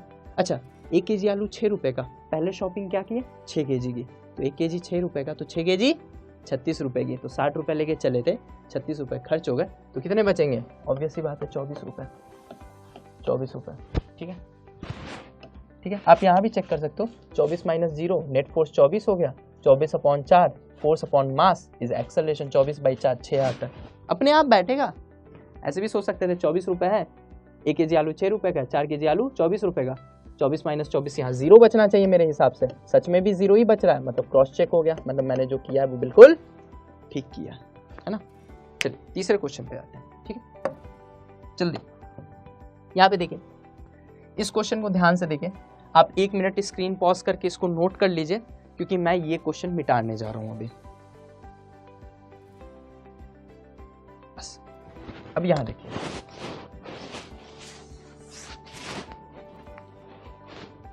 ये थोड़ा सा, ये 2 kg था बेटा, अगर आपको ना दिख रहा हो तो देखिएगा यहाँ पर, ठीक है। इस क्वेश्चन को ये 60 न्यूटन, ये 20 न्यूटन, है ना। इस क्वेश्चन को देख के अब लोग क्या करते हैं, मैं ये भी बता दूं, अलग अलग धागे हैं, तो यहाँ T1 T2 T2, फिर इस पे FBD, उस पे FBD, इस पे FBD, सॉल्व करते हैं, एक्सेलरेशन निकालते हैं। कुछ नहीं करना है, इतना कुछ नहीं करना है, ठीक है। अब सिंपल मेरे तरीके से सोचना, इसको सीधा कर दो, उधर 60 से खींच रहा है, इधर 20 से खींच रहा है ना। अच्छा, ये क्वेश्चन और सबसे पहला जो मैंने सवाल कराया था, सबसे पहला सवाल ये क्वेश्चन, इन दोनों में कुछ अलग है क्या? बस अंतर यहाँ है कि यहाँ पे 4 ब्लॉक है और इधर फोर्स लग रहा है, यहाँ पे 3 ब्लॉक है। अगर इसको मैं सीधा कर दूंगा तो 4 ब्लॉक ना होके 3 ब्लॉक है, केस सेम है ना। मम्मी ने कितने दिए जल्दी बताइएगा, 60 रुपीज़, लास्ट में कितने बचे हैं 20 रुपीज़। तुम इसको सीधा कर दो ना, फील आएगी तुम्हें, 60 रुपीज़ 20 रुपीज़, है ना। मम्मी ने दिए 60, लास्ट में बचे 20। कितने रुपए की शॉपिंग हुई है, 40 रुपए की शॉपिंग हुई है भाई। 40 रुपए में कितना केजी आलू, 6, 2 8 2 10 केजी आलू। तो 40 रुपए में अगर 10 केजी आलू है तो 1 केजी आलू कितने का है? 4 रुपए का। और यही मेरी एक्सेलरेशन होती है, मतलब इस सिस्टम का पूरा एक्सेलरेशन अगर मुझसे कोई पूछे तो मैं 4 मीटर पर सेकेंड स्क्वायर बोल दूंगा। ठीक है, ये भी नीचे 4 से जा रहा होगा, ये भी इधर 4 से जा रहा होगा और ये भी ऊपर 4 से जा रहा होगा। पूरा का पूरा सिस्टम 4 से इधर की तरफ एक्सेलरेशन हो रहा है ना। इधर की तरफ 4, इधर की तरफ 4 और इधर की तरफ 4। ठीक है, बहुत सिंपल सा क्वेश्चन था ये। ठीक है, कोई पूछ दे टेंशन बता दो भाई, मेरे लिए तो बहुत आसान है। 1 केजी आलू का दाम 4 रुपए। सबसे पहले यहाँ से स्टार्ट करते, 60 रुपए लेके घर से निकले थे। 1 केजी आलू का दाम 4 रुपए, 6 केजी का 24, 60 में से 24 घटाओ 36, ये 36 न्यूटन। 36 36 36 36 36 60। दूसरा 1 केजी आलू का दाम 4 रुपए, 2 केजी आलू का दाम 8 रुपए, तो 36 में से 8 रुपए और खर्च हो गए, तो यहाँ कितना बचेगा 2 केजी आलू लेने के बाद? 28 28 28 28 28 28। फिर 1 केजी आलू का दाम 4 रुपए, 2 केजी आलू का दाम 8 रुपए, तो 28 रुपए में और यहाँ ये 2 केजी खरीदने के बाद 8 रुपए और खर्च हो गए, लास्ट में क्या बचेगा? 20। ये दोनों क्या मैच कर रहे हैं? बिल्कुल मैच कर रहे हैं। तो ये क्रॉस चेक हो गया। जैसे होता है ना, सामान खरीद के आते तो मम्मी लास्ट में राशन का सामान लेके कैलकुलेटर लेके बैठती है और मैच कराती है एक एक चीज़, और लास्ट में जो पैसे बच रहे हैं उतने ही कैलकुलेटर में अगर आ रहे हैं तो तुमने सही है, या फिर कहीं ज़्यादा और कम पैसा दे के आ गए, वही कहानी है ना। लास्ट में आए मैच करा लिया, जो मेरे हिसाब से है और जो एक्चुअल में बच रहे हैं अगर वो सेम है, मतलब बीच में जो कुछ भी किया वो 100% करेक्ट है। ठीक है, ये टेंशन आ चुके हैं और एक्सेलरेशन आ चुके हैं। ओशन यहाँ पे आ जाते हैं। ठीक है, ध्यान से देखिएगा बेटा, यहाँ जो फोर्स लग रहा है, यहाँ जो फोर्स लग रहा है वो है m1g, और यहाँ जो फोर्स लग रहा है, क्योंकि घर्षण वर्षण कुछ भी नहीं है, ये 0 न्यूटन है। अच्छा, ये मत कहना कि सर यहाँ नीचे m2g तो लग ही रहा है, इसका कोई लाइन ऑफ मोशन ये है और फोर्स ऐसे, इसका होना ना होना मेरे मोशन के लिए बराबर है। मोशन में तुम ना ही तुमको इंक्लूड करे तो भी कोई फर्क पड़ने नहीं जा रहा है। अच्छा, इसको देख के कंफ्यूज मत होना बेटा, बहुत आसान सवाल है। इसको लो और ऐसे खोल के ऐसे सीधा कर दो, वही केस है। बस डायरेक्ट ऐसे ना लगा के ऐसे थोड़ा घुमा के थोड़ा सा स्टाइल मारा है इसमें, और कुछ नहीं है। ठीक है, इधर 0 लग रहा है, इधर m1g लग रहा है। ठीक है, मम्मी ने कुल अभी भी m1g दिए, लास्ट में अभी भी 0 बचे। शॉपिंग कितने में हुई है? m1g में। m1g में टोटल केजी आलू m1 प्लस m2 डिवाइड कर दूंगा, ये 1 केजी आलू का दाम होगा, यही एक्सेलरेशन है। डायरेक्ट ये क्वेश्चन आएगा, ध्यान से देख लीजिए। एक्सेलरेशन ही पूछा था सिर्फ, क्योंकि डेटा है नहीं, टेंशन निकालने में दिक्कत होगी, है ना। कर सकते हो, मल्टीप्लाई करके माइनस कर दो तो वो भी आ जाएगा, जो तरीका मैंने आपको बताया। ठीक है, अगला क्वेश्चन, इस क्वेश्चन को देखते हैं। ठीक है, बहुत बढ़िया सवाल है। ठीक है, ये जो है ये 60 न्यूटन इधर की तरफ लगेगा। इस केस में अर्थ किसी भी चीज को बिल्कुल वर्टिकली डाउनवर्ड अट्रैक्ट करती है। अर्थ को थोड़ी पता है बीच में तुमने वेज लगा रखा है या क्या लगा रखा है, इसको वेज कहते हैं बेटा। ये जो शेप है इसको ट्रायंगुलर शेप को वेज कहते हैं। ये आपको सामने से ट्रायंगल दिख रहा है, ऐसे इधर से अगर देखोगे तो एक प्लेन होगा जो कि एक ऐसे शेप बनाया हुआ होगा, ऐसे करके शेप बनाया होगा। ठीक है, इसको वेज कहते हैं, ध्यान से समझिएगा इस चीज को। ये 60 न्यूटन है। अर्थ किसी भी चीज को वर्टिकली डाउनवर्ड अट्रैक्ट करता है। ठीक है, ये फोर्स कितना होगा बताइए? 40 न्यूटन। ठीक, 4 kg है, जी की वैल्यू 10 है, तो 40 न्यूटन से अर्थ सिंपली डाउनवर्ड अट्रैक्ट कर रहा है। ठीक है, अच्छा, इस फोर्स के 2 कंपोनेंट है बेटा। एक जो मोशन के लाइन के अलोंग है, जो एक्चुअली रिस्पॉन्सिबल है मोशन कराने में, और एक मोशन के लाइन के परपेंडिकुलर है, जिसका कोई फर्क नहीं पड़ता। अभी यही बताता आ रहा हूँ कि कभी भी लाइन ऑफ मोशन के परपेंडिकुलर फोर्स हो, उसका मोशन में फिलहाल कोई योगदान नहीं है। ठीक है, बाद में जाएगा, जब अपन फ्रिक्शन पढ़ेंगे ना, वहाँ पे आएगा तो तुम्हें फील होगा कि उसका क्या रोल है। ठीक है, अभी फिलहाल के लिए उसका कोई रोल नहीं है। ठीक है, तो 40 का एक कंपोनेंट जो इधर होगा ये होता है 40 cos 37 डिग्री। ठीक है, और ये वाला जो कंपोनेंट अलोंग द प्लेन होता है ये होता है 40 sin 37 डिग्री। ठीक है, ये ऐसे ही कंपोनेंट में ब्रेक होते हैं। मैथमेटिकली आप इसको कैलकुलेट कर सकते हैं। ये जो थीटा है ना, ये थीटा है, ये 90 है, तो ये 90 माइनस थीटा हो जाएगा, जिस वजह से ये एंगल थीटा हो जाएगा। और 40 cos 37 40 sin 37, ये इतना एक्सपेक्ट करके चल रहा हूँ, आपको ये पता होगा। ठीक है, तो ये 40 है, तो ये 40 cos 37 है और ये 40 sin 37 है। cos 37 की जो वैल्यू होती है बेटा वो होती है 4/5। तो 4/5 उसमें रख के देखो तो 5 8 जा 8 4 जा 32, यहाँ पे 32 न्यूटन आ जाएगा बेटा, ठीक है। और साइन 37 की वैल्यू होती है 3/5, तो 3/5 को जब 40 से मल्टीप्लाई करोगे तो ये आ जाएगा 24 न्यूटन, ठीक है। 3/5 40 को 8 टाइम्स काटेगा, 8 × 3 24 न्यूटन्स हो जाएगा, ठीक। अब ध्यान से समझिएगा, मेरे लिए इस फोर्स का कोई योगदान नहीं है, क्यों? क्योंकि ये लाइन ऑफ मोशन के परपेंडिकुलर है ये फोर्स, इसलिए तुम्हारा होना ना होना बराबर है। मेरे लिए सिर्फ ये फोर्स इंपॉर्टेंट है, ठीक है, 24। अब ध्यान से देखिए, अगर इसको मैं सीधा कर दूं तो इधर 60 है और इधर 24 है ना। तो अगर मैं ऐसे कैलकुलेट करूं तो मम्मी ने दिए 60, लास्ट में बचे 24, ठीक है। आपके दिमाग में आ रहा होगा सर पूरे 40 क्यों नहीं लिया आपने? क्यों? क्योंकि 40 का एक कंपोनेंट 90 डिग्री पे है लाइन ऑफ मोशन के, और जिसका इफेक्ट कुछ भी नहीं है, तो उसको मैं क्यों लूँ? मैं तो उसको लूंगा ना जो लाइन ऑफ मोशन के अलोंग होगा, है ना। लाइन ऑफ मोशन मतलब जिस लाइन पे ये मोशन कर रहा है या कर सकता है, ठीक है। अब ध्यान से देखिए, मम्मी ने दिए 60 रुपये, लास्ट में घटा दिए, उसमें लास्ट में बचे 24 रुपये, 60 में से 24 घटा दिया, टोटल केजी आलू 10 है, तो एक्सेलरेशन की वैल्यू क्या आ जाएगी? 60 - 24 करिएगा तो 36/10 that is 3.6 metre per second square. Orally answer आ गया, ठीक। टेंशन भी निकाल सकते हैं, 1 केजी आलू का दाम पता है, 6 केजी में मल्टीप्लाई कर दो, 6 केजी आलू का दाम पता चल जाए, 60 रुपये लेके चले थे, 60 में से वो माइनस कर देना, तो टेंशन भी आ जाएगा, ठीक है। इतना आप घर पे कर सकते हैं एज ए होमवर्क, ठीक है। चलिए इस क्वेश्चन को देखते हैं, इस क्वेश्चन को ध्यान से देखिएगा। अब यहाँ पे क्या है, दोनों की 60 है, एक की 60 न्यूटन है, एक की 40, दोनों की वर्टिकली डाउनवर्ड है, ठीक है। और दोनों का जो कंपोनेंट एक्चुअली मोशन में पार्टिसिपेट कर रहा है वो ये 60-40 पूरा नहीं है, एक कंपोनेंट है ना। अच्छा, ये वाला कॉस वाला कंपोनेंट का तो कोई रोल नहीं है, तो फिर कॉस वाले कंपोनेंट को कंसीडर क्यों करें? प्लेन के अलोंग जो कंपोनेंट होता है वो साइन वाला कंपोनेंट होता है, डायरेक्ट साइन वाले को ले रहे हैं, ठीक है। तो ये हो गया। अच्छा, ये पहले एंगल निकाल लीजिए, ये 37 डिग्री है, ये 90 डिग्री है, टोटल एंगल 180 डिग्री होती है एक ट्रायंगल में, तो इससे अगर आप कैलकुलेट करिएगा तो ये 53 डिग्री आएगी, ये निकालना था आपको, ठीक है।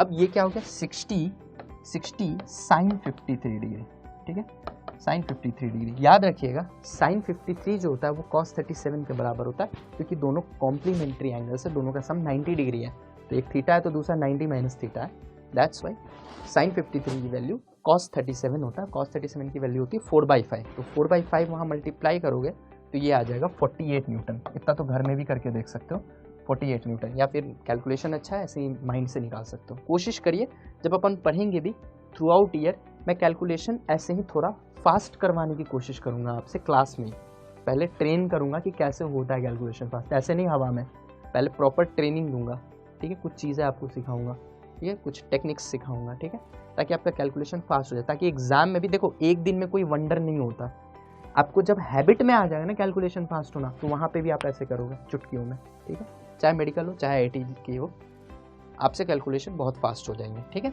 चलो इधर देखो 48 न्यूटन है, ठीक है। ऐसे ही 40 साइन 37 की वैल्यू अब ये भी निकाला था 3/5, तो ये हो गई 24 न्यूटन, ठीक है, ये हो गई 24 न्यूटन, ठीक है। ये वाले कंपोनेंट को सोच रहे हो कॉस वाला कंपोनेंट क्यों नहीं लिया सर, वो भी होगा कॉस वॉस कुछ, इसका तो कोई रोल ही नहीं है, क्योंकि मोशन इस लाइन में हो रहा है उस पर 90 डिग्री है, मोशन इस लाइन में हो रहा है उसके 90 डिग्री है, ये परपेंडिकुलर है ना, तो इसका कोई रोल है नहीं, तो फिर लेके क्यों बेवजह का हेडेक पाले, हटा ही देते, इग्नोर कर देते। अभी फ्रिक्शन जब तक नहीं है तब तक ही, बाद में इंपॉर्टेंट हो जाएगा, उसके लिए थोड़ा सा ट्रिक अलग हो जाएगा, लेकिन होगा जरूर, आप चिंता मत करिए, आंसर ओरली ही आएंगे सारे, ठीक है। वो मेरी हेडेक है कि आपसे ओरली कैसे बनवाना है, ठीक है। अब देखिए मम्मी ने दिए कितने, अब इसको सीधा कर दो, ये ऐसे है फोर्स, इसको सीधा कर दो, 48 इधर 24 इधर, मम्मी ने दिया 48, लास्ट में बचे 24, तो 48 - 24, ठीक है। इतने रुपए में आपने कितने केजी आलू खरीदा है, 10 केजी आलू, तो कितना हुआ 48 - 24 हो गया आपका 24, और 24 में 10 केजी आलू, तो 1 केजी आलू आ गया 2.4 मीटर पर सेकेंड स्क्वायर, 2.4 का यानी 2.4 metre per second square would be the acceleration. तो अगर आपसे कोई एक्सेलरेशन पूछे तो एक्सेलरेशन इस डायरेक्शन में होगा, ये 2.4 से इधर जा रहा है, तो 2.4 से इधर जा रहा है, and the value is 2.4 metre per second square, that is the answer, ठीक है। अब हमारे आज क्लास का लास्ट क्वेश्चन लेते हैं, ठीक है। इस तरह के क्वेश्चन आप जाके घर पे ट्राई करिएगा, आपसे भी ओरली बनेंगे। कुछ क्वेश्चंस जैसे मल्टीपल पुली का केस आ जाएगा, या फिर पुली से कनेक्टेड पुली, ऐसे कुछ क्वेश्चंस होंगे तो वो आपसे इस टेक्निक से नहीं बनेगा, ठीक है। उसके लिए एक अलग टेक्निक बताऊंगा। जब रेगुलर क्लास में आ जाइएगा तो सारे टेक्निक्स, क्योंकि 1 घंटे में पॉसिबल नहीं है सारे टेक्निक्स सिखा देना किसी भी टीचर के लिए, तो आप जब रेगुलर क्लासेस में आइएगा तो मैं अपनी पूरी कोशिश करूँगा कि आपको मैं सारे टेक्निक सिखा दूँ, ताकि आपसे फिजिक्स के मैक्सिमम सवाल 90% सवाल ओरली हो जाए पेपर में, ठीक है। ध्यान से समझिएगा इस चीज़ को, ये क्वेश्चन है, ठीक है। मल्टीपल पुलिस के जहाँ फ्रिक्शन इन्वॉल्व है वहाँ नहीं होगा, बट मैं आपको इस बात को मैं बिलीव करने की कोशिश करिएगा कि आपको जब मल्टीपल पुली के मैं क्वेश्चन कराऊंगा ना, तो 15-15, 20-20 पुली के भी क्वेश्चन आप पेन ऐसे साइड रखोगे, क्वेश्चन देख के ऐसे देख रहे होगे तुम क्वेश्चन, और सीधा आंसर लिखोगे, बिलीव मी, ठीक है। चलो इधर देखो, इस क्वेश्चन को देखते हैं। इधर की तरफ कोई फ्रिक्शन है नहीं, ना कोई फोर्स लगा है, तो 0 न्यूटन। ये वाला 60 न्यूटन तो है सर, वेट अभी बताया, मोशन इस लाइन में हो रहा है, फोर्स इधर है, इसका होना ना होना मेरे अभी फिलहाल मोशन के लिए कोई फर्क नहीं पड़ता है ना, होना ना होना बराबर है अभी फिलहाल, ठीक है। 0 न्यूटन है, ठीक है। ये वाला कंपोनेंट कितना होगा बेटा? अच्छा यही बात है कि ये 40 न्यूटन होगा, इसके कॉस वाला लूँ, इसका साइन वाला लूँ, लेकिन एक बात मुझे सोच के बताइएगा बेटा, क्या कॉस वाला इंपॉर्टेंट है? मोशन इधर हो रहा है, 90 डिग्री पे फोर्स है, ये कंपोनेंट तो कोई फ़र्क ही नहीं पड़ता, बोलो हाँ या ना, है ना। तो इसलिए ये वाले कंपोनेंट से कोई फ़र्क नहीं पड़ता, सिर्फ ये वाला कंपोनेंट है, ठीक है। तो ये कितना होता है लाइन के लॉन्ग वाला? 40 साइन 37 डिग्री, 37 डिग्री दिया हुआ है। जो भी वेज का एंगल होता है, अगर मान लो थीटा वेज का एंगल है और ये फोर्स है, तो एफ कॉस थीटा ये होता है और F sine theta along the plane होता है, अलोंग द ये प्लेन जो है वेज का, along the line of motion along the plane होता है, ठीक है। तो वो है 40 साइन 37। साइन 37 की वैल्यू क्या होती है? अभी निकाला था 3/5, है ना। 3/5 8 3 24 न्यूटन। अब तो डायरेक्ट ही याद हो गया होगा, 24 न्यूटन होता है सर, ठीक है। अब इसको थोड़ा सा ये सब लगा के ना स्टाइल मारा है इसने, और कुछ नहीं है। क्वेश्चन देके डरना मत, स्टाइल मारने का तरीका है अपना अपना। इसको निकालो और सीधा कर दो, ठीक है। इसको ऐसे हटा के सीधा कर दो ना। ये 24 ले जाना चाह रहा है, ये 0 अपोज कर रहा है, तो मम्मी ने दिए कितने? मम्मी ने कितने दिए? 24 रुपए। लास्ट में कितने बचे? 0 रुपए। शॉपिंग कितने की हुई है? 24 रुपए की भाई। कितना केजी आलू है? 10 केजी आलू। तो 1 केजी आलू कितने का बताओ? 2.4 मीटर पर सेकंड। एक्सेलरेशन आ गया। कोई टेंशन पूछ दे, कोई बात नहीं। 1 केजी आलू का दाम 2.4, तो 4 केजी आलू का दाम मल्टीप्लाई कर देना, 24 में से घटा देना, जो आएगा वही टेंशन होगा, ठीक है। ये आप घर पे भी कर सकते हैं। कैलकुलेशन है, डेसिमल्स इन्वॉल्व है। आपको जो पेपर में आता है जनरल, वो ऐसा आता है कि कैलकुलेशन बहुत ज़्यादा टफ ना हो। क्यों? क्योंकि उनका जो पर्पस है वो आपका कैलकुलेशन चेक करना नहीं है, उनका पर्पस है कि आपको फिजिक्स आती है या नहीं आती है, आप जल्दी से जल्दी सही फिजिक्स सोच पाते या नहीं सोच पाते, सही कॉन्सेप्ट्स लगा पाते या नहीं लगा पाते, ये चेक होती है, और जिसमें आप सक्सेसफुल रहेगा, ठीक है। तो आई hope you like the class. This was Keshav Trivedi signing out, and that's all for today. And I hope कि आपको ये क्लास अच्छी लगे। आप मुझसे डायरेक्ट इंटरेक्ट कर सकते हैं विद्या हब के प्लेटफॉर्म पे, विद्या हब के नंबर पे, और पढ़ के आप बहुत कुछ अच्छा कर सकते हो। मेरी शुभकामनाएं आपके साथ है। All the best. Thank you so much.